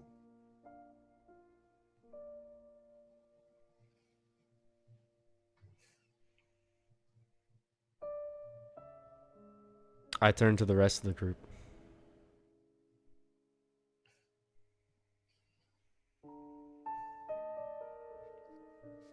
Do you really just want to hop a boat to Uduash and leave all this behind right now, or... Certainly we have other things going on.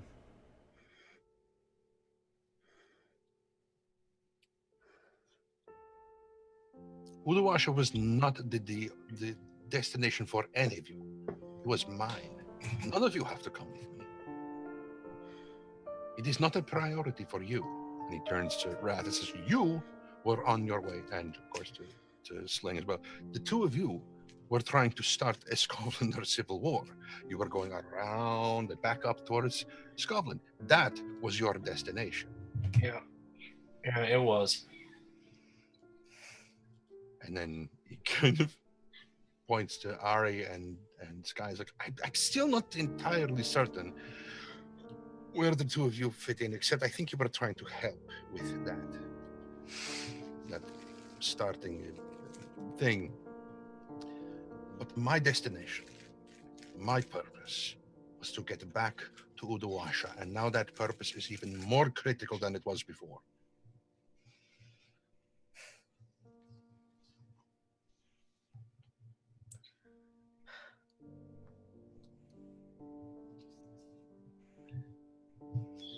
What can we do to help?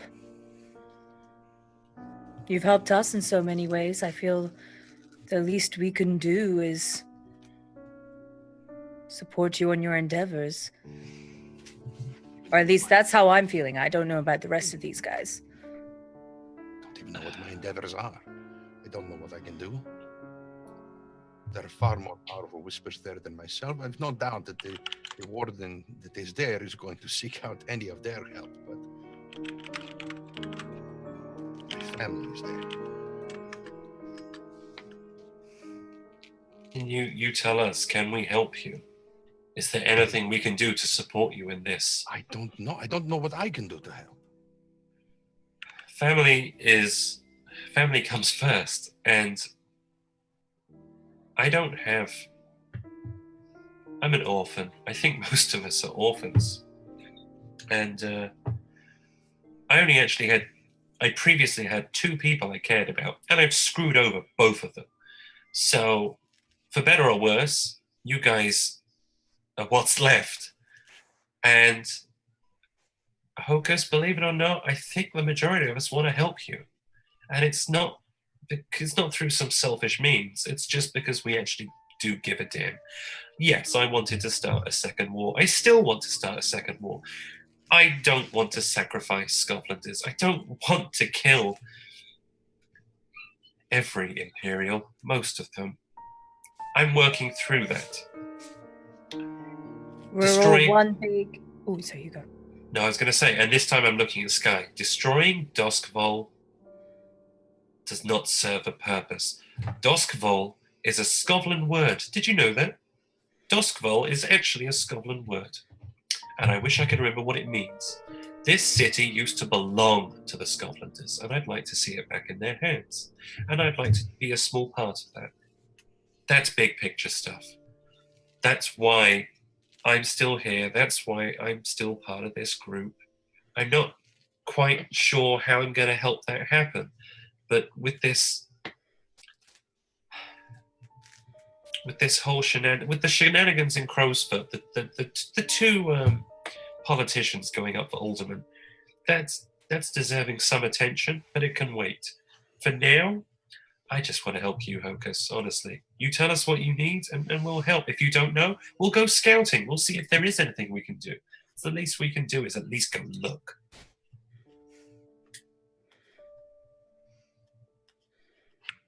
Ari was going to say something in there somewhere. Yes. Sorry, Ari. That's okay. After that, she just has a moment when she goes, "You're part of this little fucked up family. Why can't we be friends? Why can't we be friends? We're one little fucked up family. But you can definitely say that we scratch each other's backs." We've come a long way since we met.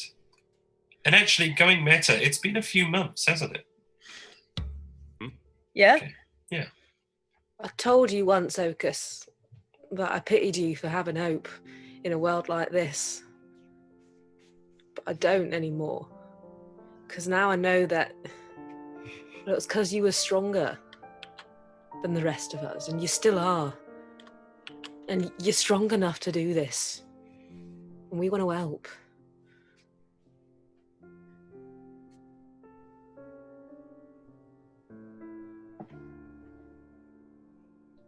We're all free as a bird now. That's true. And again, another look at Sky. We're still here.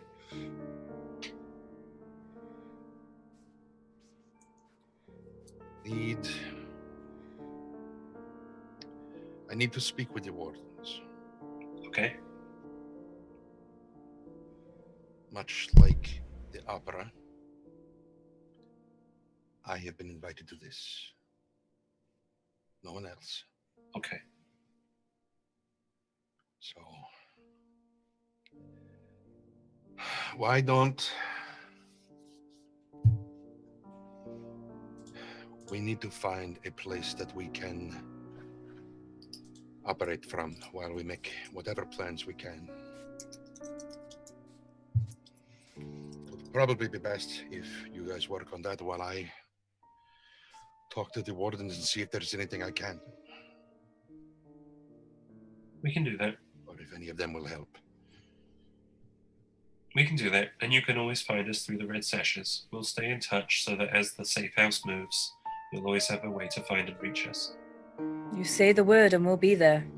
And in the meantime, we'll hunt down a new base. I'm kind of thinking maybe something a bit portable. Sky. I can agree to that. We Yeah. don't have a great deal of luck with boats. Oh, but boats are so much fun. They're so flammable. Well, how about we get something that's a little bit more, something armored. Was our What last about a house train? less flammable? A train is a fun idea.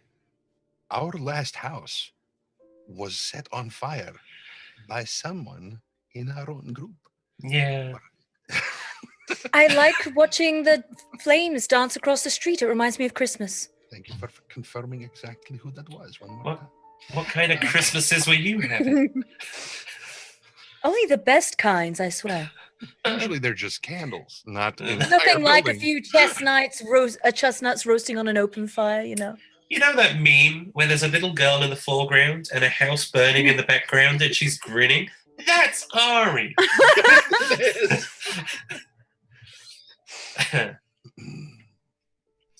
we have a plan. And Dice Rolling Mama, I don't think there are train tracks that go down to Utawasha. There are. Oh, there are. Oh, there are. Well, Please look at the map. Let's go get a train. We need a train. because if there's Down a anything love that you can, train. you Love can train. steer off somewhere and hide it as a train. They're known for being, great on city streets and. Eh, Why can't we have trains? Why can't we have trains? We can. All right. And let's. Okay, everyone, bring it in. Hocus very clearly just. Okay. Sling is absolutely not. Yeah, fair enough. Yeah. So for once, Ari, instead of being inappropriately touchy-feely, she is going to hold out her hand to Hocus for a handshake. Yeah. Ghost contract.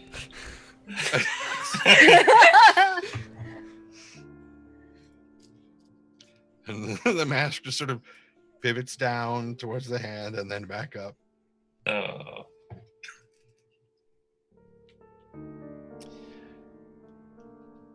If the last few months have not made it clear to you, I do not like to be touched. And he's going to turn and walk away. I So could have we'll- been so much worse. I feel like I'm getting better, guys. Yes, you could have Yeah. been a lot worse. Yes. You still So didn't touch more him after. more strip poker. Well, it sounds like you guys talked about something, something to do while Hocus figures out the circumstances, which is acquire either some sort of semi-permanent base of operations, or at least a mode of transportation. Mm-hmm. What does the group want to do while Hocus is, or what does the crew want to do while Hocus is doing his thing? Secure a base. Yeah, let's explore our options for a new mobile base. Let's go shopping. Shopping montage. Shopping Shopping montage. montage. 80s music. I just wish no. Freeze Lots of frames. boats, cutscenes. I wish we had a mask that like something happened to Grin that his voice is even more fucked up than it was before. So that he can turn to someone and say, "And now, Your Highness, we shall discuss the location of our new rebel base."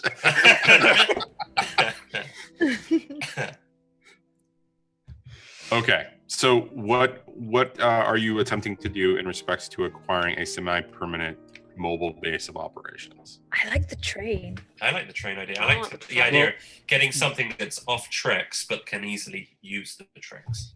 Can a train go off tracks? Are there train tracks anywhere outside of? I mean, like it's parked. You know how they park trains at a depot? Like we're basically just one of those trains. Like it's in maintenance. And it allows us to do the transporting goods thing Yeah. as well. We just have to keep paying people off at the depot. That's all. Yeah. Are there train tracks that run anywhere other than like the rail station and like from the rail station to other like cities? Are there any tracks that run within Duskfall? No, there are no tracks that run within Duskfall. There's no like trolley or intercity like public transportation of any kind. If there was that had ever happened, the cabbies were probably working really hard along with the gondoliers to make sure that does not happen. And if you look at the map, you can see that where the tracks go and where they don't. Yeah. Right. Southeastern corner.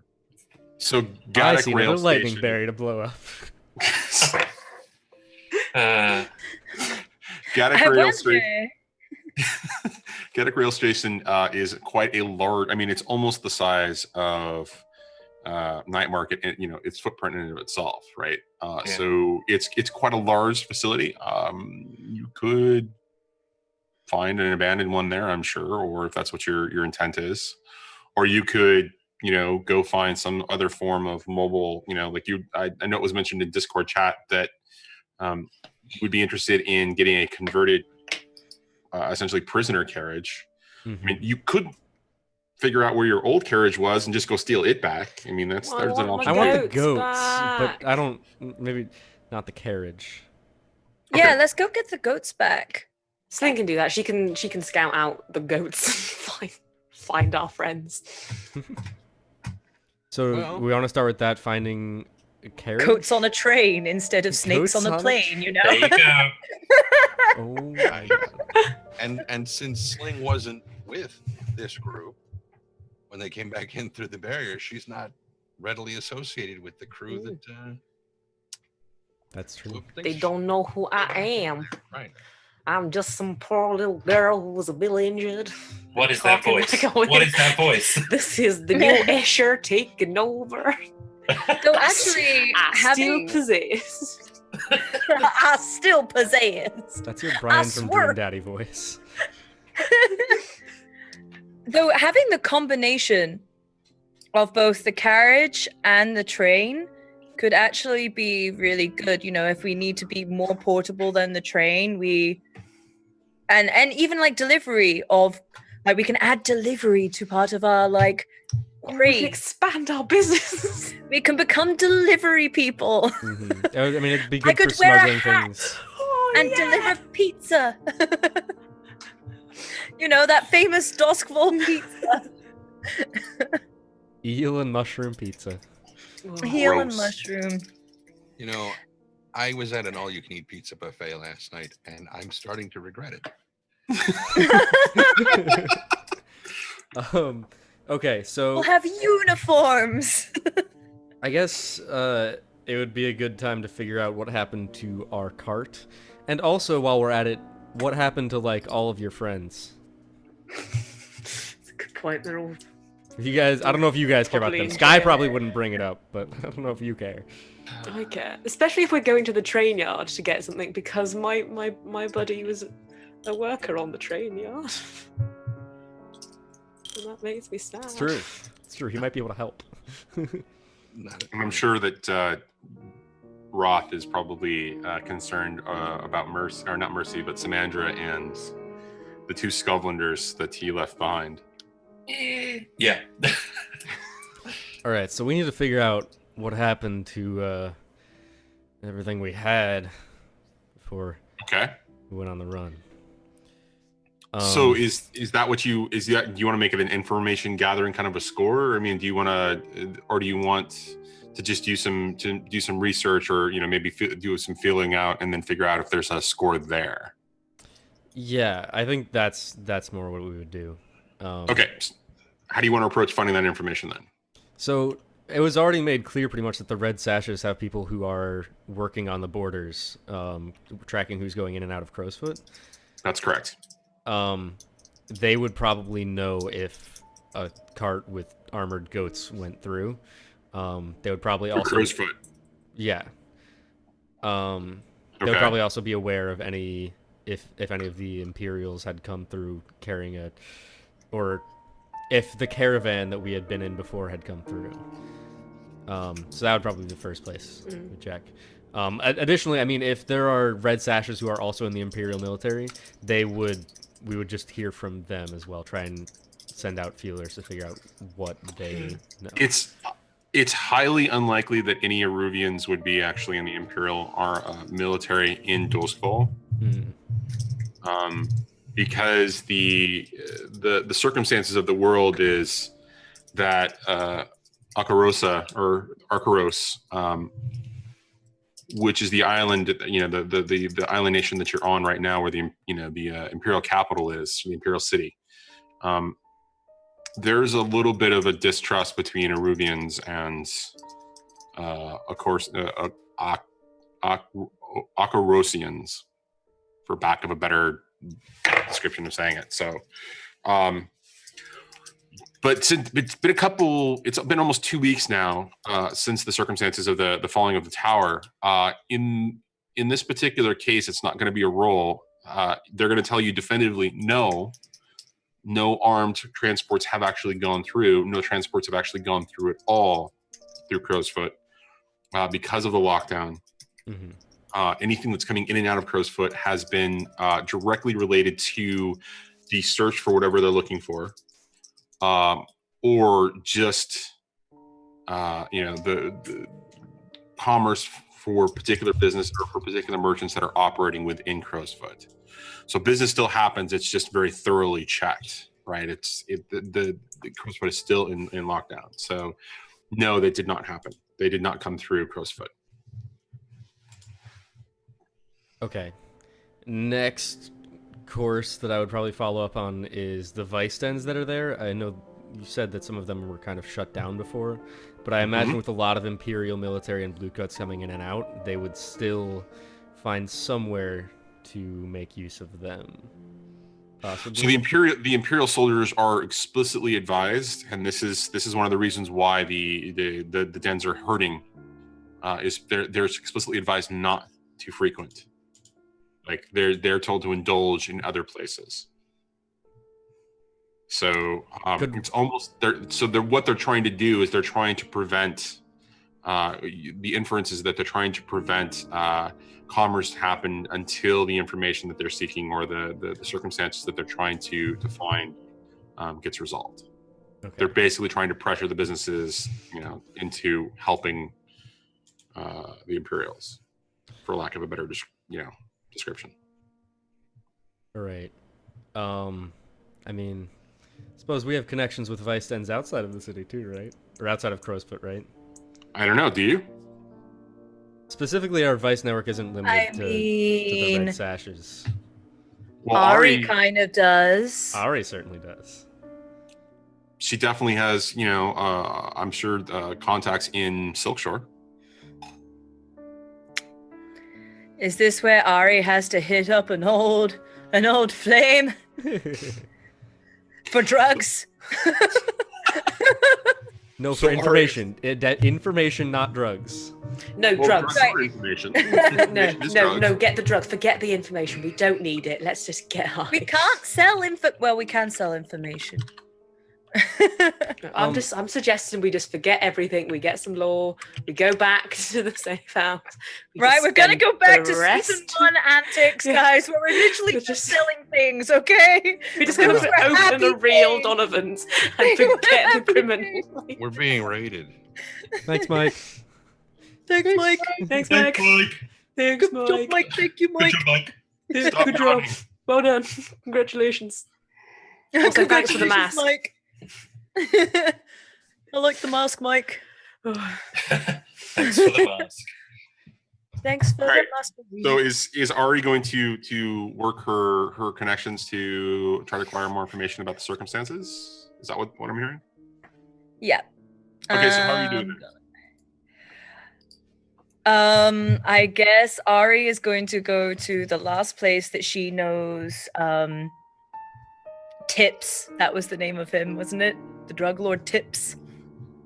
Yep. First name. First name PG, last name Tips. Tips. I don't remember the drug lord PG tips. Please remind me. I Oh, don't it know was for in the toast. Was it tea and typing that we called it? Oh, that's right. I'm On Josh's sorry. channel, where we Right. made Ari's backstory. It's my favorite thing. Oh, he has a full name. I'll see if I can find it because it's the best Was it pretty good tips? thing. No, it was like it was something odd, but it was Like great. Patrick Green. Patrick Green. Oh, But he was a drug lord. His name is Tips. Ari was caught trying to pickpocket him when she was younger. I And- just opened the document with everything in it. I'm Yeah, just being reminded yeah, of It's everything. massive. Exactly. It's just ridiculous. Just It's like non- what it's just that Kayla nonsense. person said. Like, Ari did it for the tips, you know? It's going to take the me tips. so long to find the name and all of this. Okay, so Mess. while you're finding the name, Ari, talk to us about what you're gonna do here with Mr. Tips. So it's most likely that Ari still knows somewhat through the grapevine where Tips and his gang of drug dealers, and he's a drug lord. So Sure. he owns like an illegal thing of lure and a bunch of other possible drugs available in Okay. Duskwall. It's likely that she still knows roughly where their hideout is because they've managed to always stay under the radar.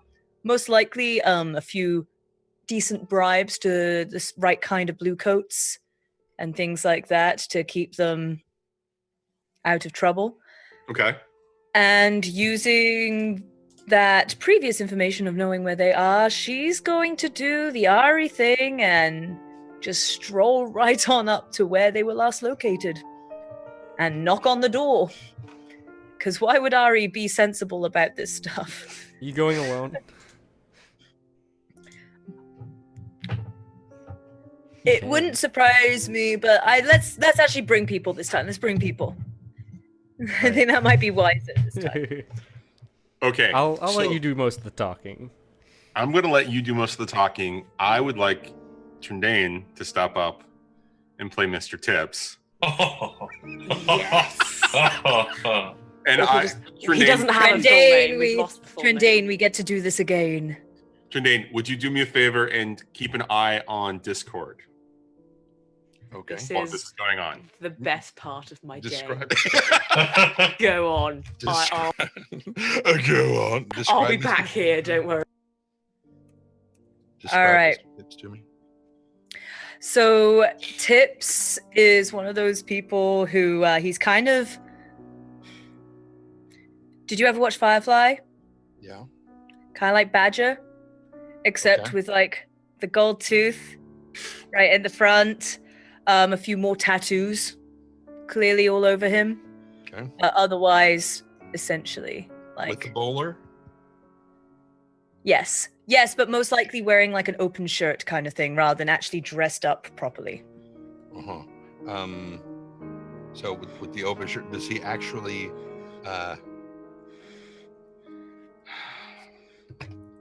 my stupid brain, I cannot believe I just forgot the actor's name. He and his father are two of my favorite actors, and I've forgotten what they're Mark Shepard. Mark is Shepard. the Thank you. Does he have a chest like Mark Shepard? Because oh my god. You know what? Let's give you a chest like Mark Shepard. Okay. Oh my god. Can I just have it on my face? Never mind. Let's do this thing if I can remember. And Job's gone. Okay. So yeah, Ari's gonna just straight up and housekeeping. How long has it been since he's seen you? Probably a good 10 years. Okay. Wait, so how old are you right now? She's like 20. She's like 27. So the last time he saw her, she was like 17. Yeah. Tips, I know you're in there. Just let me in.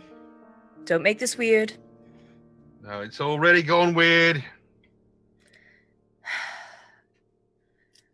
I've brought friends. Oh, I that's know. gonna thrill me.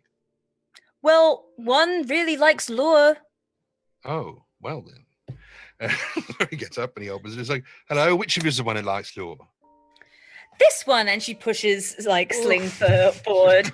This one, and she that'd be me, pushes sir. forward through the door with Sling. Just kind of this like this one. And he takes Sling by the arm and kind of shoves Ari out of the way and walks over to this beautiful cabinet with just, it's a very rich dark wood with beautiful, beveled glass, very heavily locked. But you can see in it, I got 35 different flavors of lure. Which one would you like? So this is going to take a look back to Raph and be like, I was meant to be. No, quick, darling. I No, was darling. It's all over here. It's over here. well, I mean, to be honest, Tips, we didn't come here to just buy lure. Though we'll take Right, nice doing row business number with you. 3. Thank you, everybody out there. I mean, wait, but we could though. But We will leave with some product. Azarath makes sure the door's closed and stands in front of it. I see. Look, I want something else from you. I know it's been a while. How have you been? How's the family? How's your mum? Well, as you know, Mum's dead. Has been since we met. So. Okay, so same old, same old. Yeah, no real Okay. change there. Thanks very much for reminding me, by the way. However, that said, from what news goes along the eggplant vine to my ears, you guys have been a bit busy. Well, you know me. I always like to have a bit of fun. I see. Yeah. Because there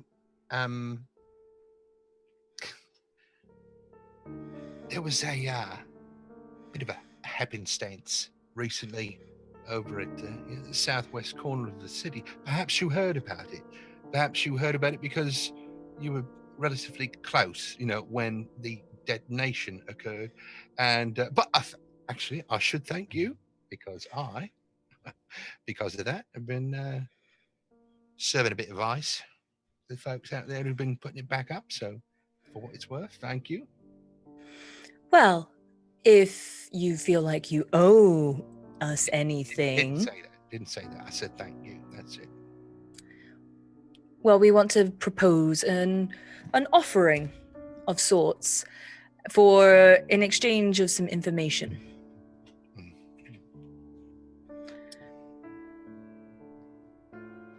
Sky,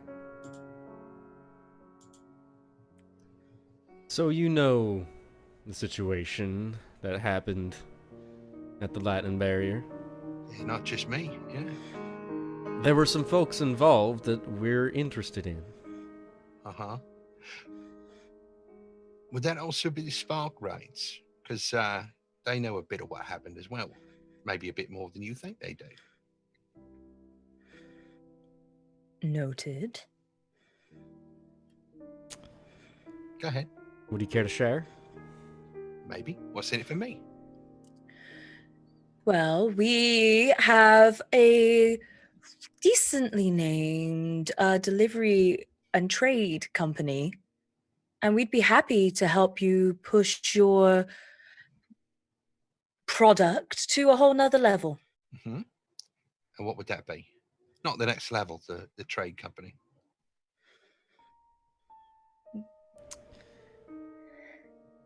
We've been going by a few names. We find it best to keep it anonymous at the moment. Not with me, you don't. Who you going by? Well, you may have heard of Donovan's.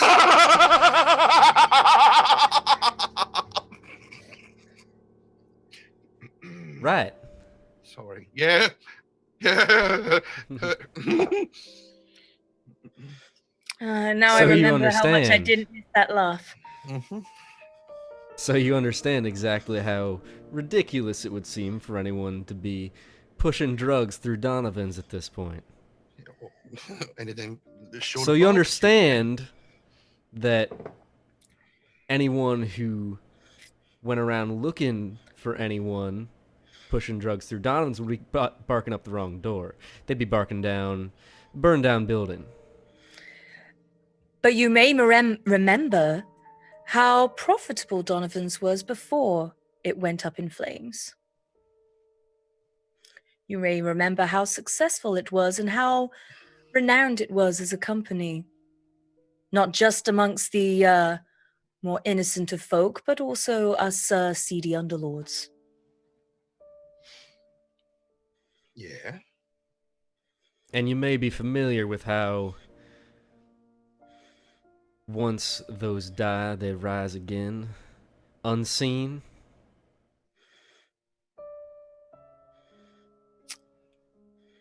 Right. So,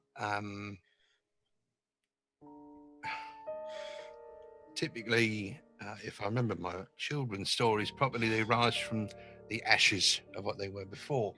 However, in this particular case, you're not dealing with so much ashes as you are dealing with iron. In particular, iron hook. You've probably heard of it. There were quite a few people, which I believe are the friends you're talking about. Yeah, well, there's a few of them in custody. Some are in the aforementioned iron hook, just so you know. And some of them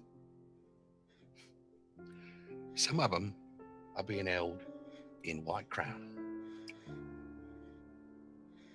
little bit further away, a bit harder to get to. Well, unless you want to get arrested. Or unless you have a train.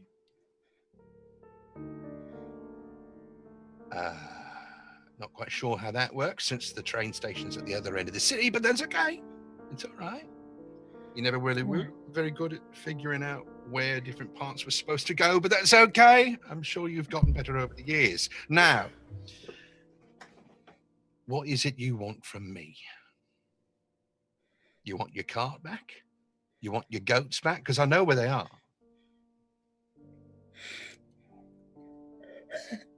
Sorry, Louise is just That's like... a start.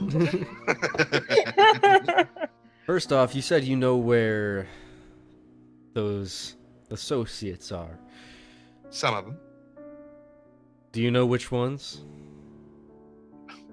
Wouldn't be offering up the information if I didn't. All right. And the goats you mentioned, you know where they are?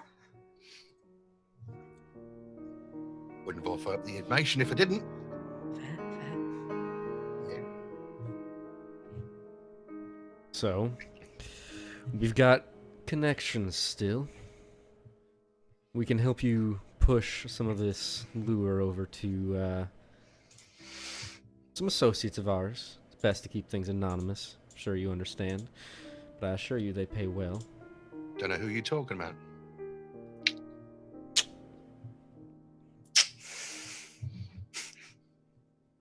So, we make the delivery, you give us information? It seems a bit one-sided. Bit of a shame. I tell you what, how about this? You'll owe me a favor. And it ain't going to be no small one, either. put my neck out on the line for you people, trying to help you out. I would like to add an adjustment to that. Oh, I'm sure you would. I owe you a favor. Was that on top of the... Oh, maybe I shouldn't talk about things being on top. No, No, none of that's the rest not of them owe you anything, just me. I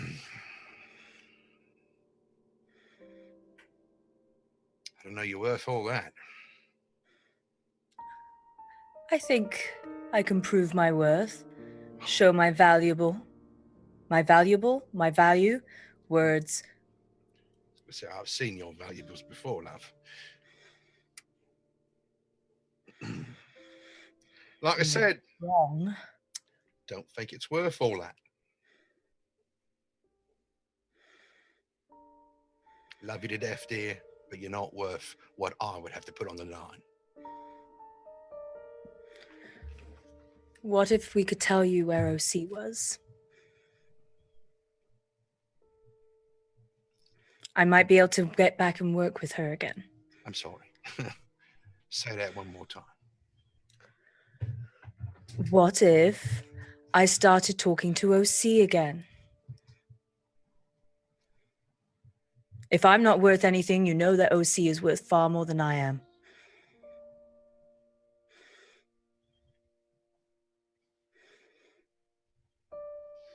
Maybe together, we might be able to find a way to help you. Together, you say? I mean, I'll have to talk to OC first. Can't say I'm exactly happy about that, but I would do it for this. That would be quite a shiny silver penny in my pocket. But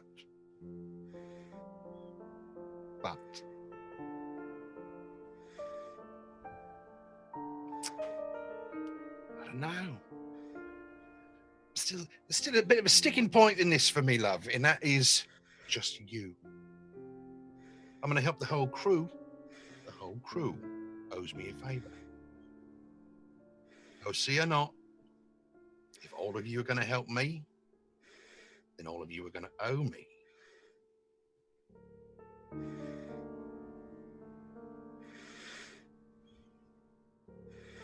Well, I've made my offer, and Ari stands to leave. Don't let the door hit you in the unmentionables, though they still do look rather nice. And she walks out. Yeah, we start to walk away. So about number 6 and number 28 Grab in the Sling. alphabet there. Currently available, love. And as we walk towards the door, I look towards Wrath, and I just give him a, as in go get him. You're muted. I was going to say, and you're muted. All right, all I said was, okay. I look at Tips, and the coat moves to the side, revealing my, 4-foot sword. I just wait, you know. We offered you a fair deal. It was a very fair deal. As a meta thing, Ari never wanted to talk to OC again. She's willing to make amends, and that's freaking huge. Also, can I ask about number 6, number 28, and whether they look like they're going to mix well together? So as the coat goes back, revealing the very large sword, Mr. Tips pulls out what looks like a pistol, but has an unusually wide barrel on it, and kind of brings it up, and it's fairly clear that either it throws a slug that is about an inch across, or it is an extremely short-barreled shotgun pistol. And I imagine Sling would know exactly what that is as he levels it at Wrath. Oh, it's at me? No, Wrath is the one exposing the sword, so Okay. yeah. Well, no, is it a blunderbuss though? Is No, it? it's a blunderbuss is yay long. I mean, it's still a shoulder-mounted thing. This is a pistol that is designed for one shot that will take out something in about a 6-foot space. It may not be lethal at the distance that they're at, but it will be if he comes much closer. Okay. you could shoot me. That's fine. There's still Okay. three other people in this room that are going to rip you apart. That's fine. You still won't get your deal. It's the whole crew or nothing. What exactly would we owe you? Yeah. Well, that's a great question, love. What are you offering? I don't know. We already offered our services. I don't know That's what right, I more. meant, what are you want. asking for? That's what I mean. We offered you our services as a crew. That wasn't enough. Ari offered you something she's never offered. You should hear the way she talks about OC behind her back. I'm sure there's quite a few people that do. I think having Ari owe you a favor is actually quite a deal bigger than having the crew owe you a favor. Well, unfortunately for you, I don't agree. What is it that you want? I think I made that quite clear, love. I want a favor owed me from all of you. Yeah, great. A favor. Very specific. Thank you so much for joining in this conversation, mate. What I'm asking is what kind of favor do you fucking want? Anything in mind? Because if you need someone dispatched, I'll dispatch them. If you need something smuggled, I nod at Sky. It depends what you need. Okay, and seeing you put the gun down, I cover my sword. And it's not gone. He just put I know, his elbow yeah. on the desk. Yep. No, that's still quite a big deal.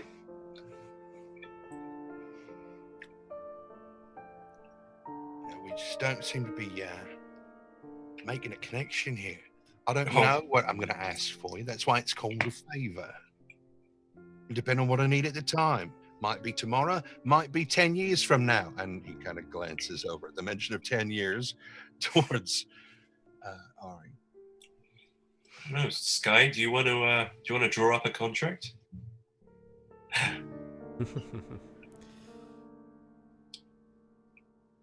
If we're gonna have it be a favor, I can't agree to something that vague. Why not? It's a bit too much power, you see. These lot know that.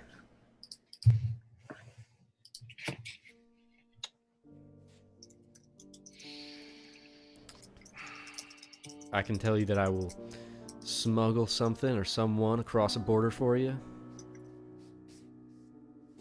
Can take someone out.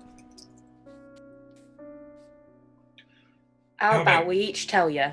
How about we do something for you based on we something fr- that we can do? We phrase it like this: we'll owe you a favor if it's within our means. If you ask for something we can't provide, we're not going to do it. So you can keep asking for favors until it's actually a possibility. How about that? See, I wouldn't be very good at my job if I started asking people for things that they couldn't provide.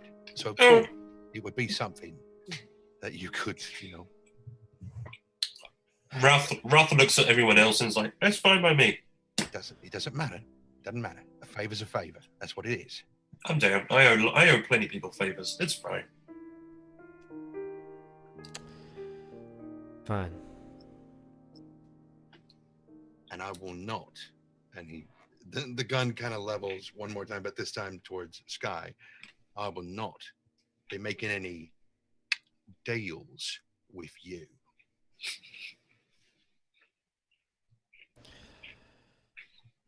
Just as well.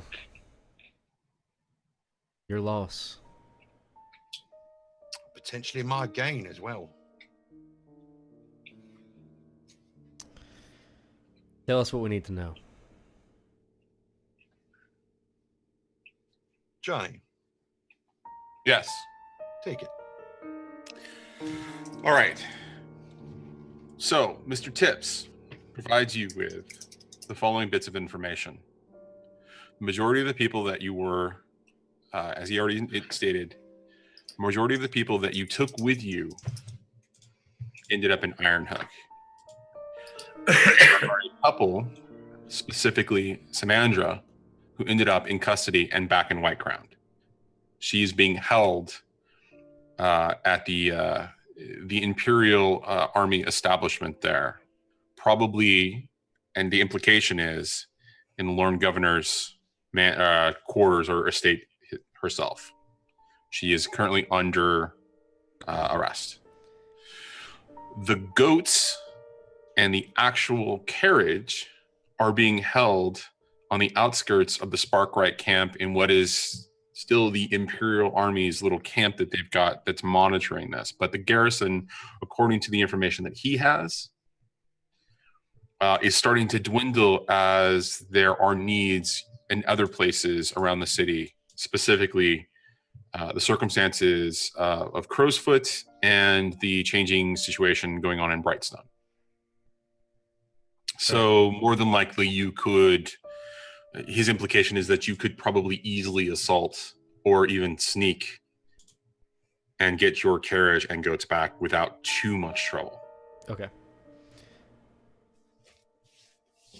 And Samandra's the only one being held in Whitecrown, correct? There's a couple of others that it's implied, but they are not named. It's only Samandra that is named because she's a captain in the Imperial Army. Okay, so... Shit. So we don't know exactly the distribution there. All we know is that Samandra's in Whitecrown, some are in Ironhook, and a couple others are in Whitecrown too. So there are two others implied in Whitecrown. The majority of them are in Ironhook now. Of those that would be implied in Ironhook, the folks that Ari had specifically brought on, excluding the blue coat, because the blue coat went with you guys. So the proprietor that she brought in from Char Hollow, and I believe there was one other person that you brought as well. And then, the noticeably absent from the description of those in Ironhook are the father and son Scovelanders. So they aren't named as the ones in Whitecrown, but that's the implication. Got it.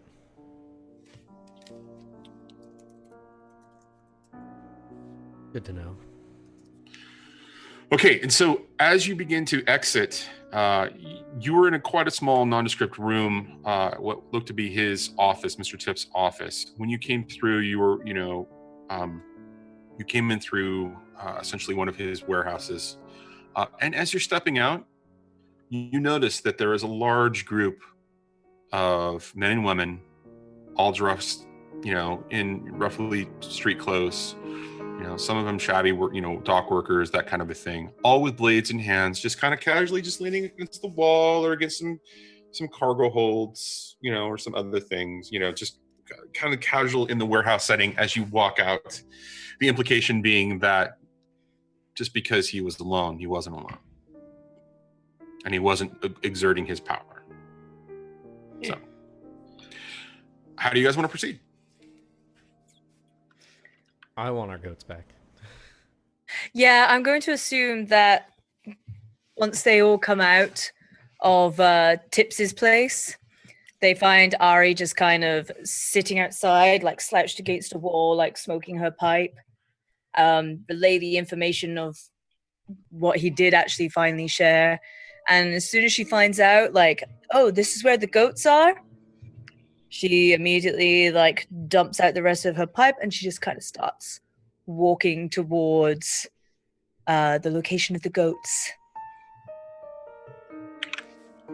Well, let's go then. As she's just getting near the edge of auditory range. Say you love. 26 looks so good as well.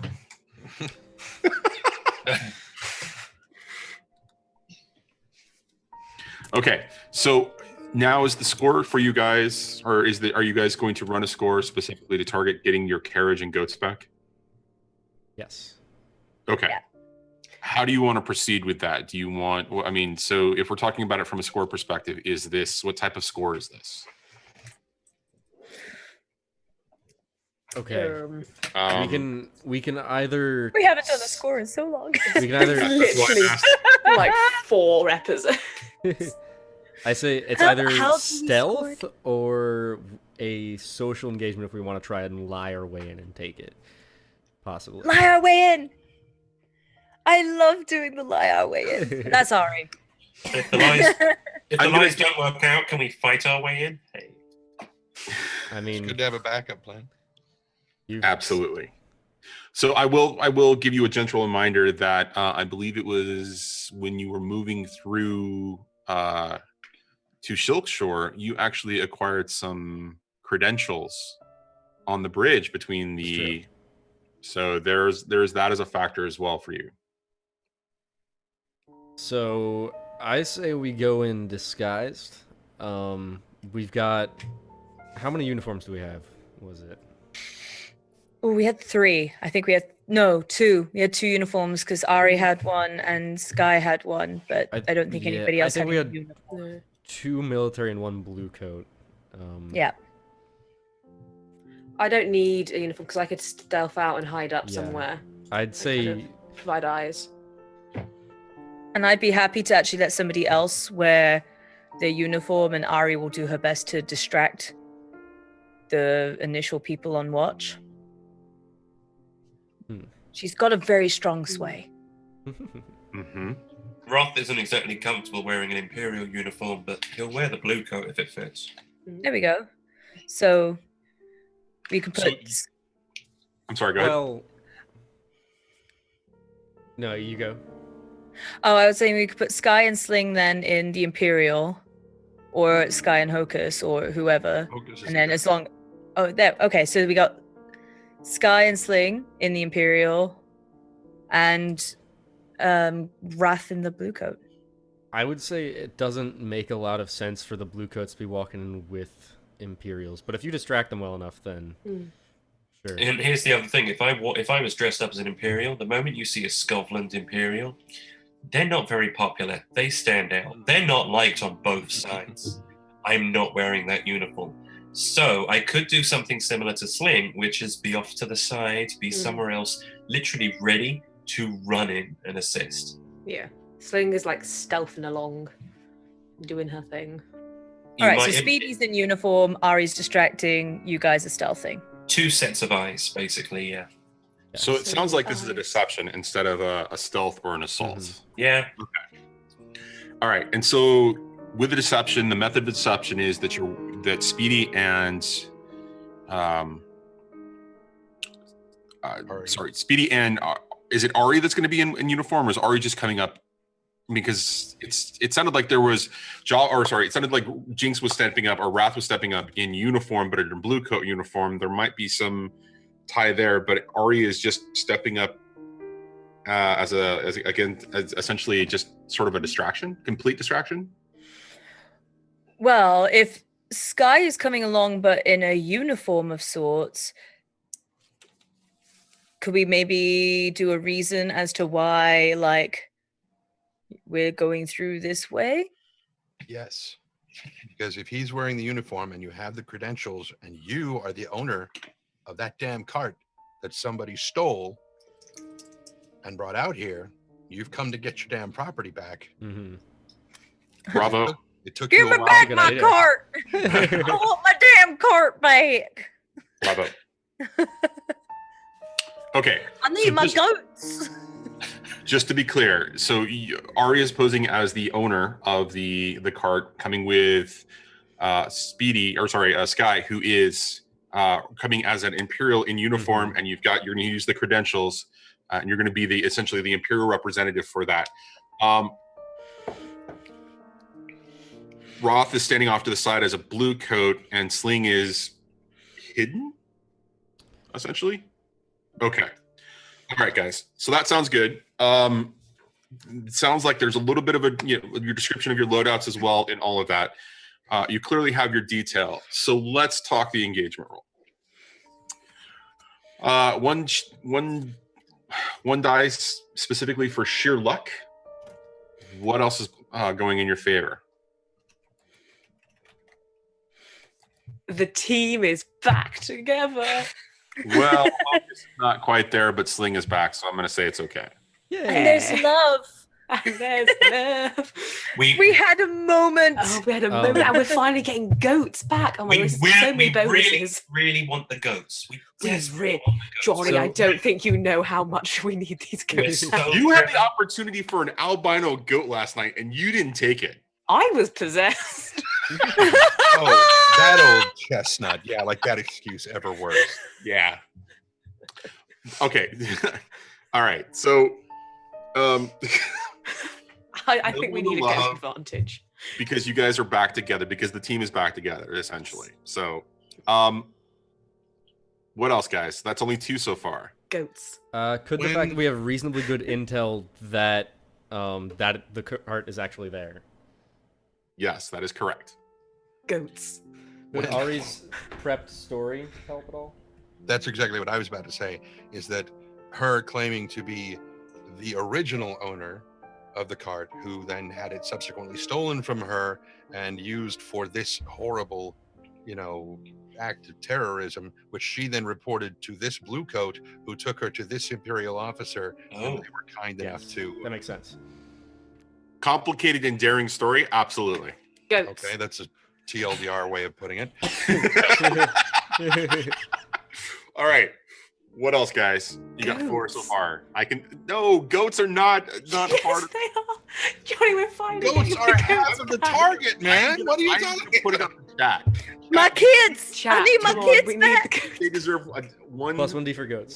one 1d6 specifically for goats. Type 1 in And- chat if you think goats should count. And I think that Ari should get an extra die because Stop she just that. used the word. She just used the pun "kids." I want my talking kids about back. Stop I that. mean- You guys can't vote. They're part of the family. They're my kids. Everyone God votes damn once. All right. Serve enough Yes. votes for the audience to say yes. Okay. He's just going to So- take them away anyway. So Oh, I've No, never well, been I've got- happier. I've got 1 or 2 that I can pull away. So that's 5 so God, far. that's Anything the else? goats. Yes. Anything else positive? Can we get a positive for how great that moment just was? Because I'm feeling positive right now.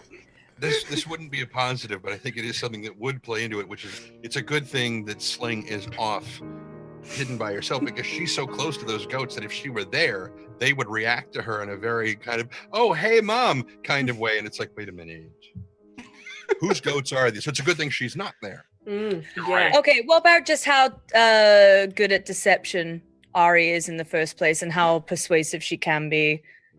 As That factors into the daring plan that you came up with, that's you, and that there's this complicated. So okay, so it's All right, I think we're good. What 6 about what is a about lot. what about there is so much happening in the city that who really cares about these lads coming back, Aaron?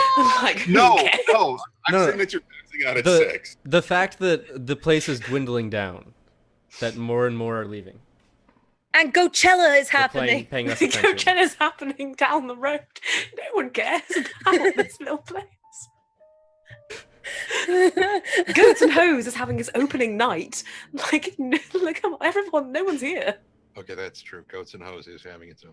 Yeah, we put the down payment down on Shroud. Remember? All right, okay, let's go, let's go. What are you Let's go, taking let's away? 7 positive. Here are the negatives. While you know that the circumstances are dwindling, you guys are actually the ones responsible. So there's a likelihood that there may be somebody there who recognizes you. I'm not What if saying we it's were? significant. What if we disguise ourselves? I'm not saying that it's not possible. All I'm Okay. saying is that there is a chance. Okay. Second one that I think, and this one I'm going to throw out to the table to agree or disagree with me. The thing is that you may not find them in the condition that you're expecting. To be neglected. The carriage may be damaged in some way when it was brought through the light. Essentially the staging area of the lightning barrier. Is that a factor that you don't know the condition that it's in? Our goats are strong. They are dire goats. Faith in thy goats. All right. Here's what I'm going to In do. at least a week, if they It's haven't. fine. been You can fed- take away a point for that because we did No, add no, on no. a lot. Here's of what I'm dumb going to do.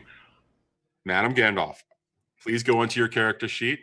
Below friends and rivals, there is a button called Roll Fortune. Please apply 6 dice to it when you click on it. And then you will make the roll. So roll fortune. Roll fortune. You get 6 dice. 6 dice. Ooh, that's the maximum number. No notes. And roll it. 2 6s. If it crits, I'm going to laugh. There's a 6. There's a 6. There's a 6. There There's is a 6. That is a 6. That is a 6. There's a 4 and a Can 6. confirm. I know Okay. math. With a 6, we're going to jump right into the action here. You guys, Ari steps up with her Imperial escort in the form of Sky, dressed in an Imperial uniform, also escorted by a Scoveland blue coat in the form of Wrath. All 3 of you step up. Credentials are shown. You are escorted inside, and here's what you see. You see that the Sparkrites. You see that the Sparkrites have begun to build the structure of the tower itself on top of the base that has now been reassembled. So that building, that 3 and 4 story building that you had been in before, where there was all those machinery, that structure is now back up, right? It's not reinforced completely yet, but the actual exterior structure has been built. There's a big open, gaping open area where they're still moving equipment in and still still working on the reinforcements of it, but that structure has been assembled. There's lots of activity of Sparkrites all walking around. The temporary barrier that they had erected is now some 50 feet in the air because they have installed much better essentially temporary poles so that it extends farther up into the sky, and it just kind of meets. And the opening with which that you would enter and exit from the ghost field, or sorry, from the outside, it is now spans about the size of about 4 carts. So there's access going back and forth, and you watch the activity as work is going on outside of the barrier as well to kind of reinforce things. As you're kind of escorted past the construction area, you're taken into the Sparkrites camp itself, and it looks like an absolute mess because when they're not working, they're exhausted and tired, and they are either indulging in some sort of drug or drink, or they are passed out. So there is refuse everywhere, and it is just kind of trashed. And they escort you through that beyond towards where the Imperial Army is actually encamped. And you see the various carriages and contingent of off-duty soldiers that are stationed there. And that part of the camp is incredibly clean. It is well manicured. It is taken care of. It is well maintained. It is the model of modern, military precision in that respect. And so they escort you to the quartermaster. In the military section, in the army section, and he steps up and he says, "Okay, what can I do for you?" I just want my goats back. They got taken away. I don't know how, but I miss my goats. I really miss them. They're like family to me.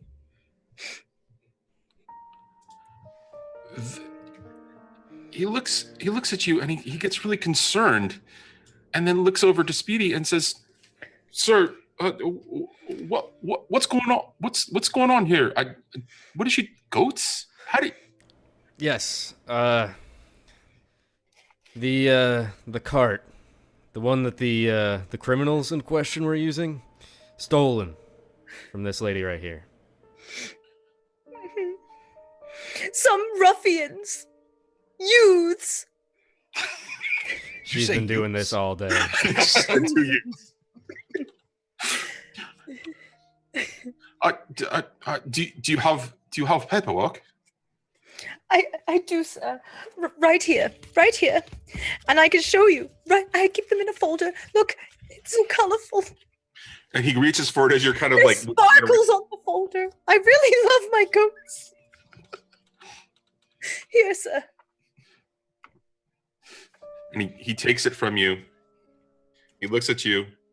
He looks over to you, Sky, looking for some sort of acknowledgement, because what he sees is just a mass of like lots of information. And as a quartermaster, he definitely understands most of it, but he's more just like, and he kind of looks at you and kind of shakes his head.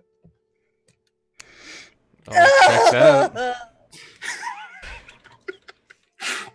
I'm gonna try and pull him aside for a second and be like, yeah, I know she's a little bit eccentric. They're my but kids.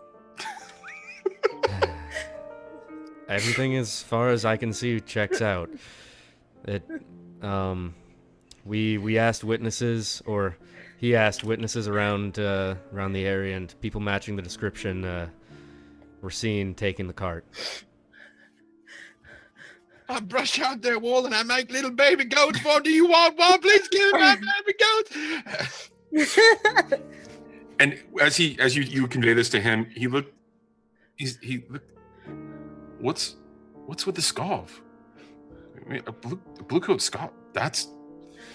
And he's taken aback by the fact that there's a Scovelander, and he's looking. Is it safe? There's been some unrest. I mean, you've heard the rumors, right? I've been keeping an eye on him. Oh, hey now. Guy's gotta work. I mean, seriously. I'll send my loyalty wherever they pay me. You mean the rumors of who's responsible for this? Yeah. I wouldn't trust them.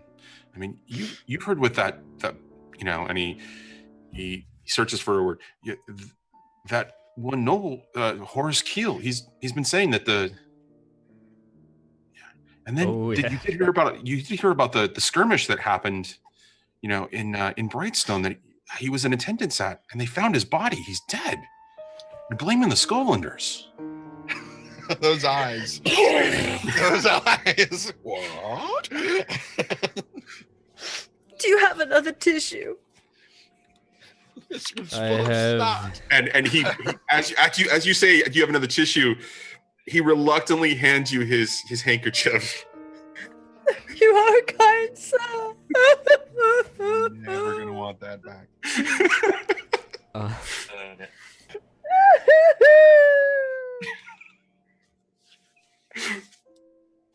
I have no doubt in my mind that the Scavs were involved. Them dirty scarves. But don't worry, I've seen his credentials. He's a blue coat, nonetheless. Yeah. He's all the officers could afford to give up for this mission. Son of a. Yep. So at all of this, at the assurances from you, he looks at the sheet. He looks at you. He looks over at her as she's just continuing to bawl and talking about her kids.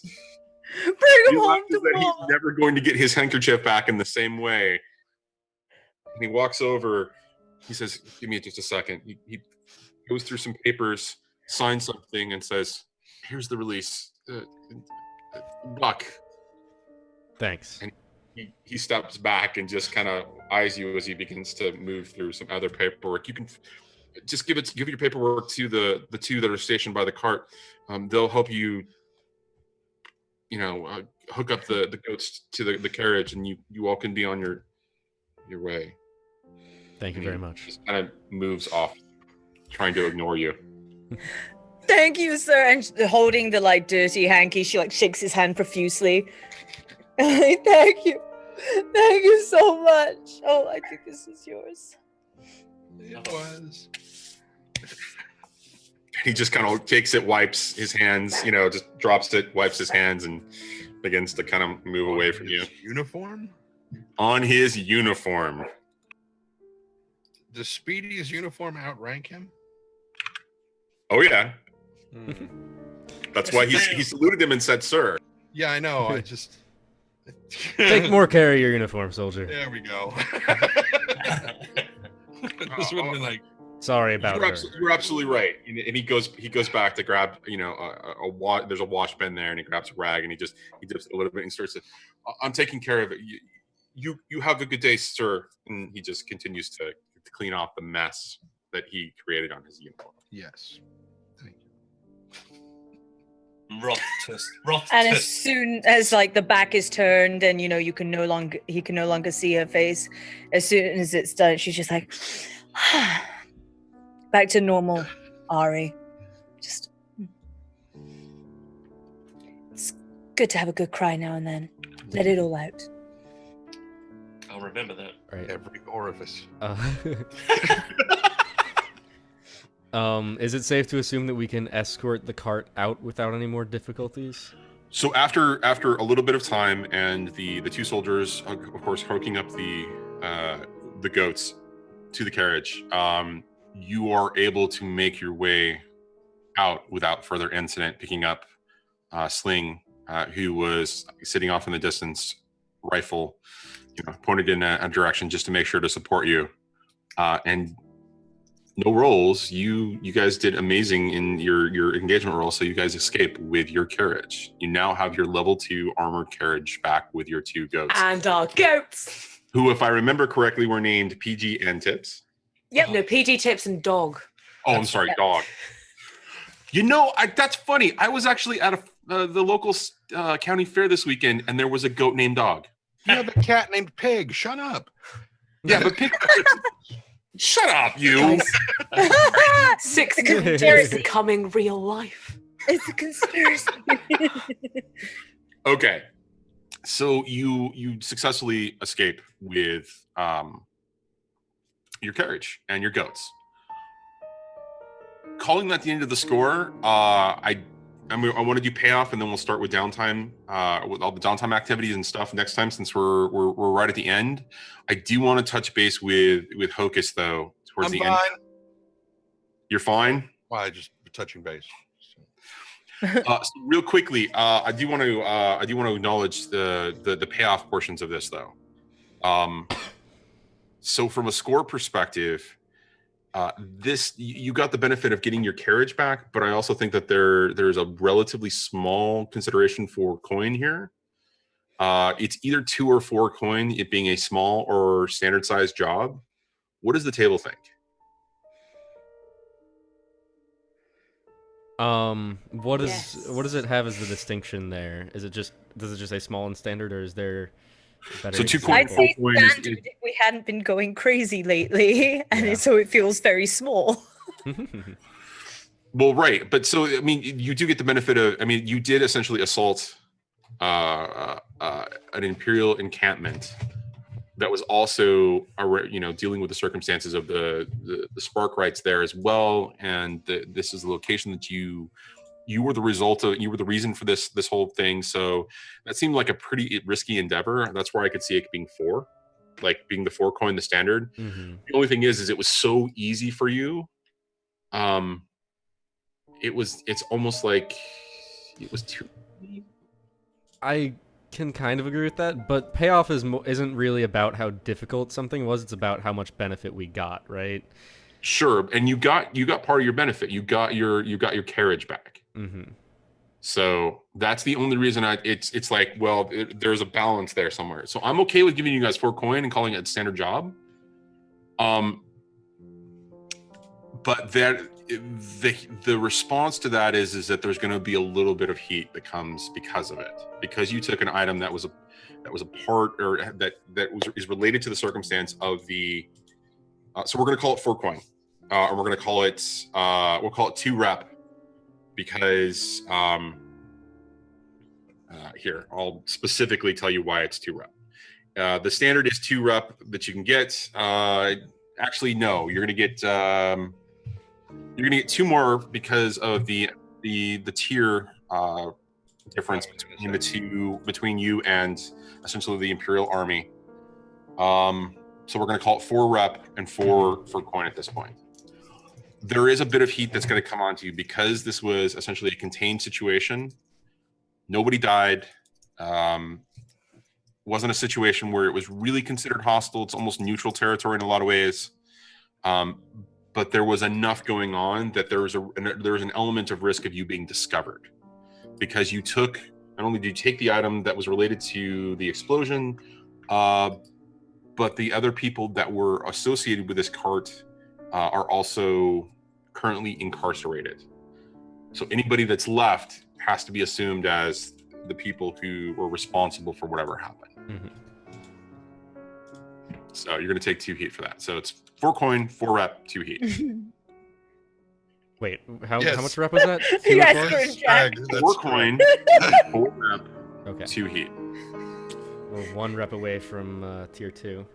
And just to be clear on this, Mr. Grimjack, you have to understand that Phantom plays a very long game. You see, we intentionally blew up a section of the lightning barrier so that our cart would be usurped by the military, and then we would go and steal it back. That's how fucking amazing we are. Yeah, this We was make all them planned. It was the long con. The long con. This was our Let's- idea from the first episode. We knew this was where we were It's going all to be. leading up to this. Well, This hold on a moment. second. Let's be clear about something real You're quick. up there. Sorry. Yes, I'm up there. Yeah, okay. Grimjack, Mr. Steam, Mhm. was responsible for stealing from you the glory of freeing Sling's soul. Let's be completely clear here. So you were expected to do that at some point. So of course you had to do something to get to kind of Mhm. Mhm. Hang on. Also, they didn't punch a child. Okay. Oh, you want to bring that shit up? You want to bring that shit up? Let's see.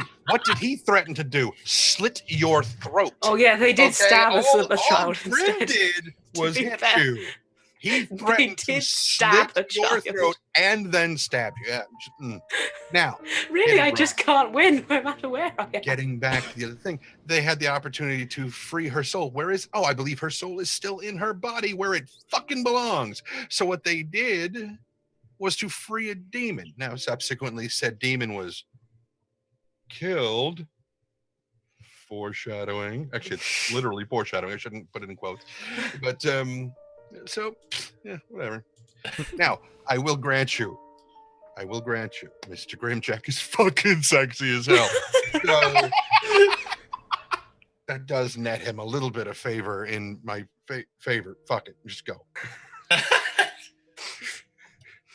Speaking of, Trendane, ladies and gentlemen. Like, speaking of our wonderful friends over on the Shroud, before we end today, I just want to do a really super quick flashback before all of this happens, where Sling takes the mask that Nyx left her with, gives it to Goat, along with a written letter, and sends him on his way. Whoa, really? Don't give that back to Nyx. I swear to God. He doesn't deserve that. I swear, if there turns out to be some sort of Sling Nyx thing going on, Okay, time out. I gotta ask this question because I do want to end with Hocus visiting the voice of the spirit wardens, but what's the intent there? I mean, who are you sending it to, number one? Because are you with Goat, you could basically ask him to go to Nyx, or you could ask him to go to Steam, or you could I mean, who are you sending it to? Well, that could ruin the surprise. Okay, yeah, I didn't realize that you wanted it to be a surprise. So what I'm gonna do is I'm gonna create a handout in Roll20 so that you can write that note, and then you can tell me privately where it's going. Okay, so that happened. Great. When does she do that? You say it's a flashback, but when does this happen? Yes, because it would have to happen after Steam dropped you off, unless you handed it back to Steam. Actually, thinking about it, I don't know if I'd have time to do it with everything that's happened. There would be a little bit of downtime, a little bit of opportunity for you to do it, but the question is when in. Yeah, I think Trendane's question is valid. When in the circumstance? You know, like thinking about it, it might have to be something that I do next episode because we've gone from Steam and Sling on the roof to immediately Grin and Sling on the roof to immediately Grin and Sling and Ari and Sky who was at some form of undress in the safe house, and then immediately to Hocus. So I don't think there actually would have been time. So it might Well, be something that actually, next time. during that score, you were alone. Yeah. You were watching us from a distance. Narratively, that works out really Watching well. us from a distance, or maybe you were doing your own thing. I just went away. I was just I'm gonna watch from a distance. The reason I ask is because I was trying to figure out if Hocus would have seen it when you guys caught up to him, as he was on his way to the thing. He would have probably definitely would seen have the done, mask. yeah. That'll be So fun. Tell you if what, she we'll got rid of leave it it. before that, then obviously he wouldn't have seen it. But if she got rid of it, You would have seen it. Yeah. Right. Tell Okay. you what, why don't we find out next time what happened to the mask? Oh. Do I have it? Do I not? Who knows? Okay. I don't. Oh, That totally works. All right, so we'll talk about that off screen, and then we'll play it out for the narrative the next time. All right, so we're gonna cut to Hocus. Hocus, they've gone off. You stormed off towards the spirit with the voice of the spirit wardens. Is there anything else you're gonna do in preparation for essentially entering that? What are you wearing? Are you wearing your spirit warden? I mean, are you wearing your whisper garb, or are you going in plain clothes? No. Okay, so as Hocus is very rarely out of his whisper garb nowadays. okay, He's out of it long Are enough you to wash it, and that's about it. Are you wearing the mask though? Oh yes. Okay. All right, so you navigate your way to this older building. It's one of the if you're looking on the map, you can see that this part of the Charter Hall district, there's actually an example of one of the first lightning barriers. It's crumbling and falling apart, right? So it's a building that's very close to the edge of that part of Charter Hall, and it's in a building that's a little bit older, very much brick, and in wood, in an older style. And so as you enter that building, it's very quiet, very serene, almost too quiet in a lot of ways. There's nobody else in there when you enter the foyer or the entrance area. There is a single door, and it's open. And as you look towards the others, look through that door, there's a single candle that's burning as you see somebody kind of scrolling, on a piece of paper in front of them. And you see that it's a spirit warden, and they're wearing a mask. How do you approach? Stop at the door because you said the door is open though, right? The door is open, but it's yeah. Okay, so I'm going to lightly knock twice on that and stand and wait to be acknowledged. The writing continues for just a second, and then it stops. The quill never coming from the page. It looks up at you expectantly. Again, you don't see anything but the features of the mask. Mm-hmm. And I will hold up the card. With its other hand, it reaches out. As you step forward, you take in the room a little bit more. You realize that the decor is a little bit older, and there are various elements of whisper paraphernalia around you. There are a couple of masks. There is a couple of lightning hooks.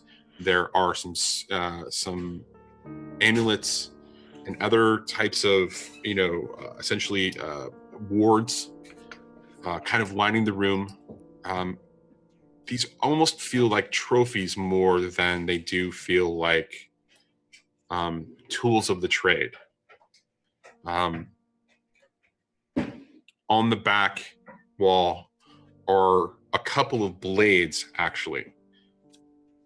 Completely black blades. Hilt, handle, the blade themselves, any, decoration or accoutrement are all black. Any affectation on the blades are black. One of them looks incredibly ornate and carved. And I say carved for a reason, engraved, carved, whatever, because it's one piece, right? more blades below that, two or maybe 3 or 4 more blades below that, all of different decoration and of style. Below that are 2 daggers pointing at each other, and there's an amulet right in the center of that. As it takes the thing from you, it closes on the card and it places it towards its forehead, and there's a pause for a second as the writing begins again. And in front of you, you see that there's a second set of paper, and you hear some scribbling on that paper. And as you look down to see what's on that paper, it says, "Welcome. What may I do for you?" I presume that you have heard of the occurrence in Brightstone recently at the Opera House. If associate, he almost says friend, but associate of mine was present, invited by this Elgin individual, Elgin meaning white, who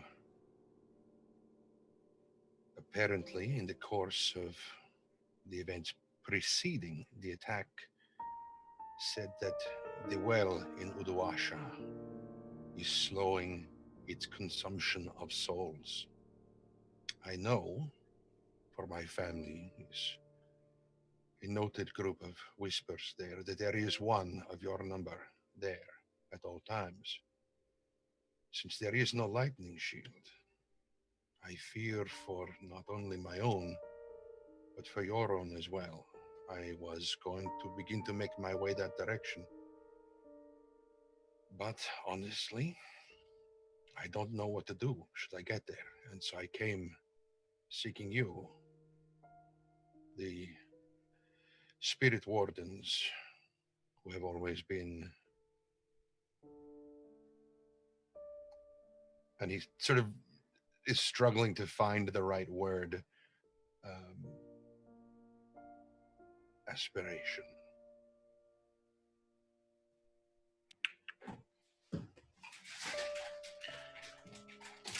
As you finish saying that, he begins to scribble again, and the words begin to appear across the page in front of you.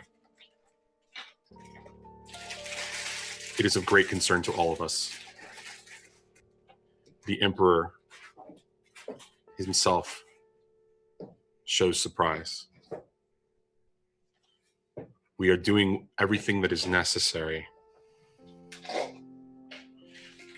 Why does it concern an Eruvian?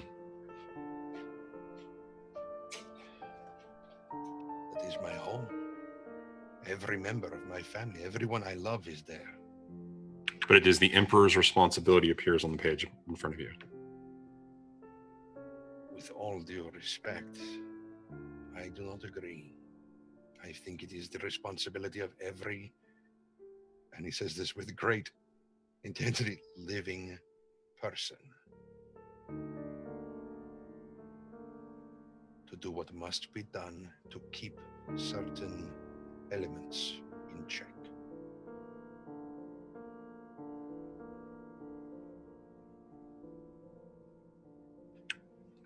What do you truly want appears on the page. Do you want to save your family? Or do you want the secrets hidden behind the mask? I will not deny that for a goodly portion of the early part of my life, I longed very deeply to be among your number, and some part of me still does. But you ask for what I want? Now, there is only one thing I truly want. For myself, for everyone else I care about. Hope.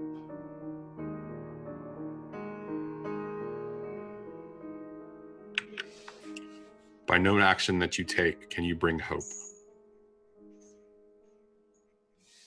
You must understand this. I do. But that is the very nature of hope, and it is through inaction that any hope of hope is dashed.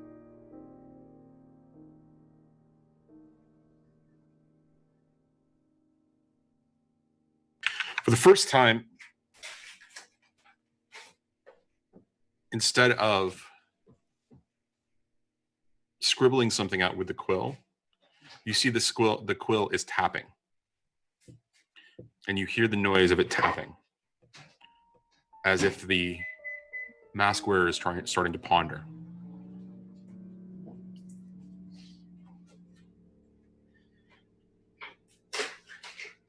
And you see eventually him just begin to scribble out again, and you see the words, "It is time for a decision. Family or secrets." And his hand removes the quill from the page for the first time, and he places it down. He reaches under the table that he's sitting and brings up 2 items. One is a mask. It is not a Spirit Warden's mask, but it is not a Whisper's mask either. There's something different about it. The other is a blade.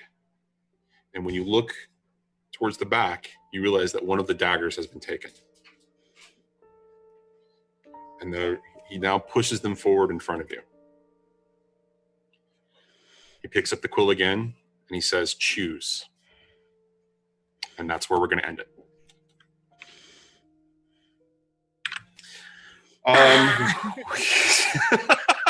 So we went over a little long. Speedy, do you want to do XP off screen, or do you want to do it now?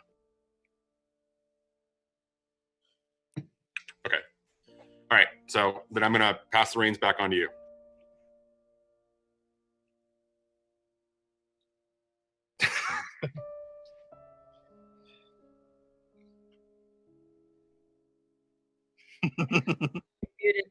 Muted.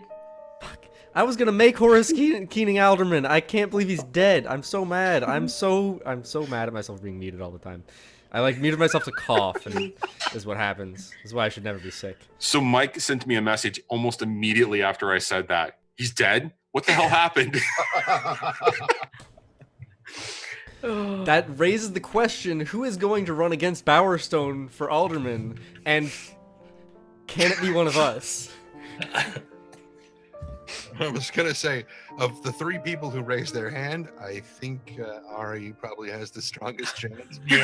Oh, I don't know. Free goats, free a Scotlander drugs. or a Tiger I Rose? will provide for all the people. I will provide Like free Sarah drugs and free Palin. goats, and who else needs anything else? God. I tell you, if I ran, it would cause it. That might be what starts the next Unity War. Oh my god, can you imagine? Oh my god. It'd be amazing. We'll talk about this. Man, I only just got his card, too. It's shitty card stock. Don't worry about it. Okay, Nyx is gonna run It's against him. flimsy, it bends really easily and gets ripped in your wallet. So I should just what you become really him. need is a nice thick card from moo.com. No, I'm kidding. That's a sponsorship that we should get. Yes. Right? Yes. I mean, there's many Sorry, who? sponsorships that we should get. Who was the We sponsorship? deserve all of them. Go cards. Oh, Not moo moo.com. cards. PG tips. Go cards. Go Okay. cards. I was still thinking of toilet paper from when Mr. Wolf said it's like toilet paper, and I was like, we should get toilet paper sponsored with it. Oh, also, For all the Trendane, time I that forgot Ari to has change your good name. Martin throughout the show. I forgot to change your name back from Tips to Hocus. Yeah, I for noticed that. all of that. I know. It's fine. Okay, it's back now. All right, thank you guys all for coming out here. Let's go around to our cast and do our the sign off things that you usually do, starting with Trendane, right as you're drinking. It's okay. The cup's empty except for tea bags that are down there. I'm glad they're down there. What kind of tea bags are they, Trendane? Round, which unfortunately means they're not PG tips. Get So out. I only have these were the last 2 from the Tetley's British Blend. Everything else I have in my container in the kitchen is all PG tips, so that's all it is from this point on. Anyway, I was removing the inferior T. Blah. So, my name is Trent Sparks. I am a professional voice actor person, and as I mentioned, I have been playing Hocus since I didn't mention that at the beginning of the show, and also apparently a guy named Tips, who I think you might be muted. I don't think I am. I will double check. No, Greg's I'm saying not. that you Maybe. are. It says that everybody's muted right now. Oh well, That doesn't make any sense. I know it doesn't make any sense.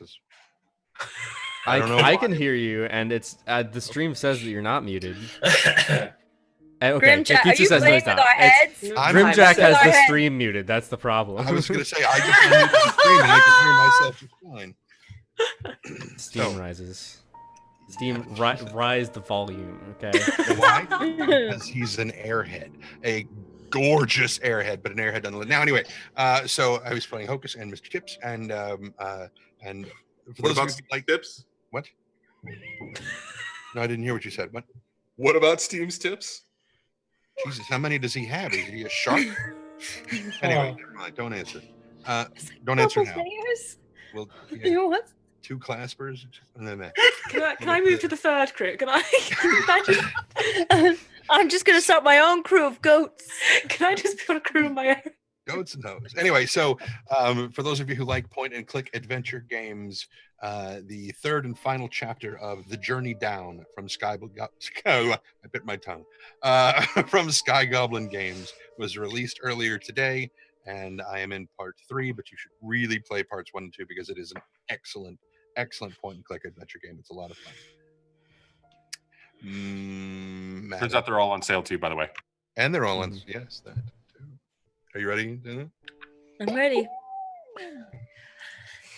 So, as the usual spiel, my name is Madam Gandalf. You may also know me as Madam Gandalf. You can find me everywhere on Madam Gandalf, and especially on Twitch as Madam Gandalf.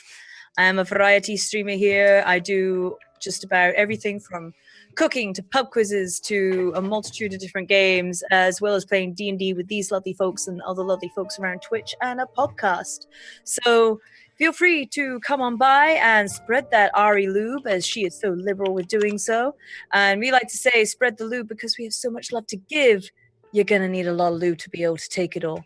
So once again, I am so happy to be here. These people have become some of my favorite people on Twitch. It's been crazy ride, but the laughter, the feels, the moments that we have where we keep coming together as a group, even when really we started off where we thought we were all going to hate each other and kind of disband the group and not talk to Sky ever again, and instead we somehow miraculously keep coming back and being like, we're a team, we're a team. We're a family. We're a family. We're a fucked up little family. So thank you guys so much for having me here today. And now I'm gonna throw the ball over to Jeff. Ow. Hi, in this family, I have no idea what Roth's role is. Is he like the creepy uncle? I think he's the creepy uncle. Or the weird cousin. Could be a weird cousin. I think. Yeah. No, I'd say like the grandfather who's like a war vet who you're like scared to talk to. The war vet grandfather. You know, honestly, when I think about it more and more, using a literary reference, he's Athos from the Three Musketeers. Sweet, I'll take it. He really is. I'll take that. He's the quiet drunk off to the side, but when it comes to a fight, Yeah. nobody beats him. No, I'll take that. That's his next name, by the way. Nobody beats him is his next name. Oh yeah. It's a long name. As you can tell, I played Roth in today's episode.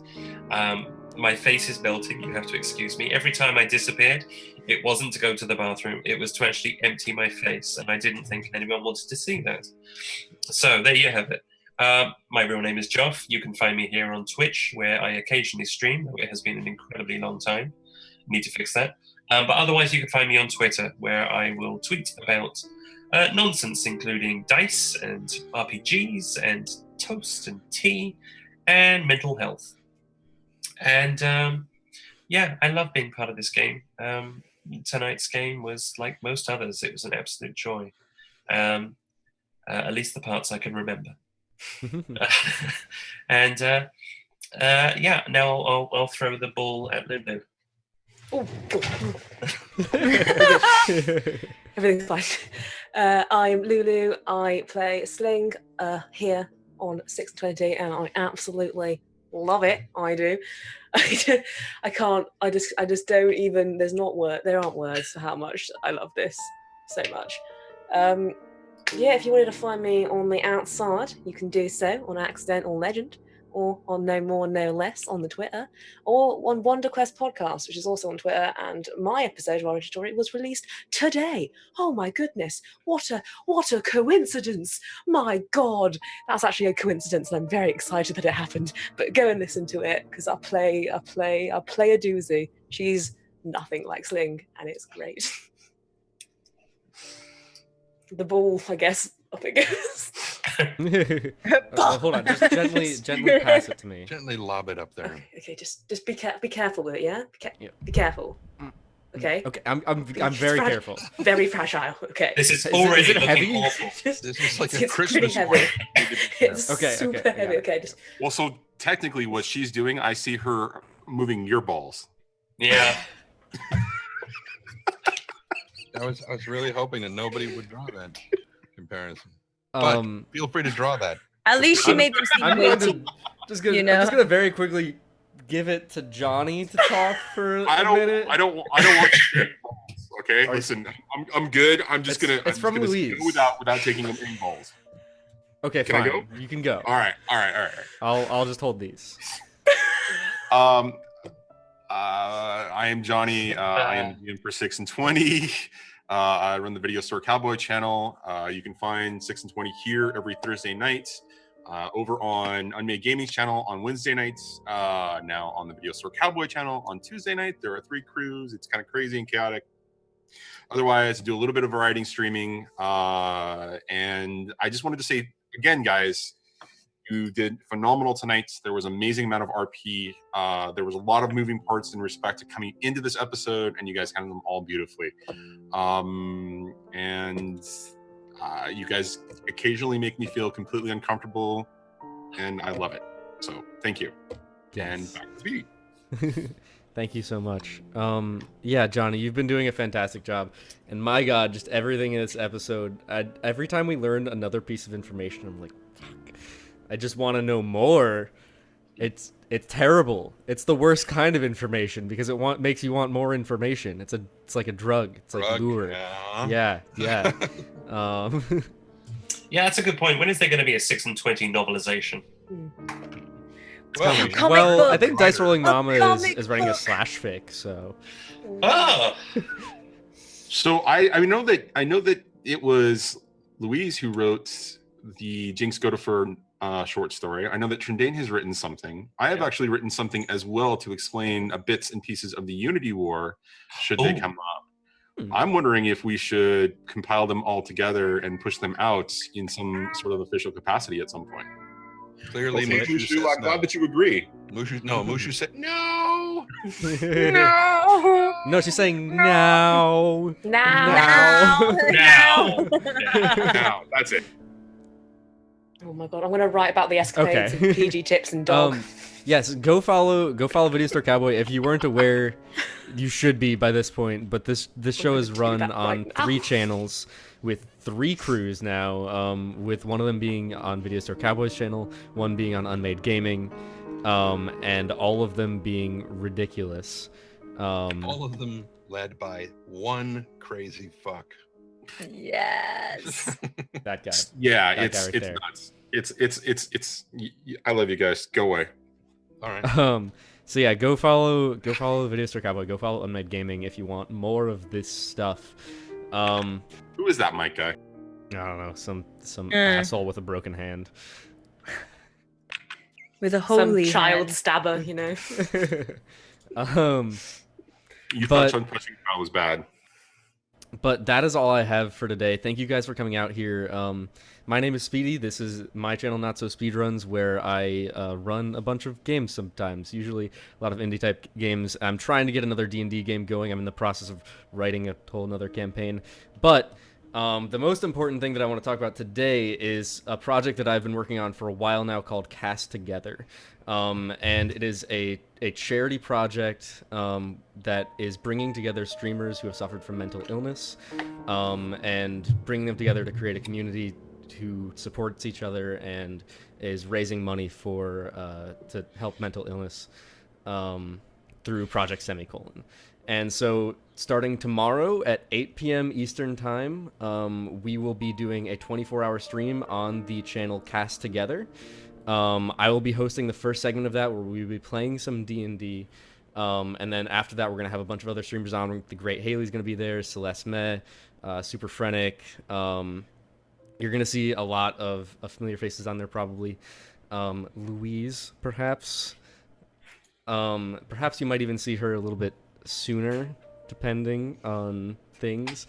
You might also see the familiar face of Grimjack and Slade in a D&D game or two.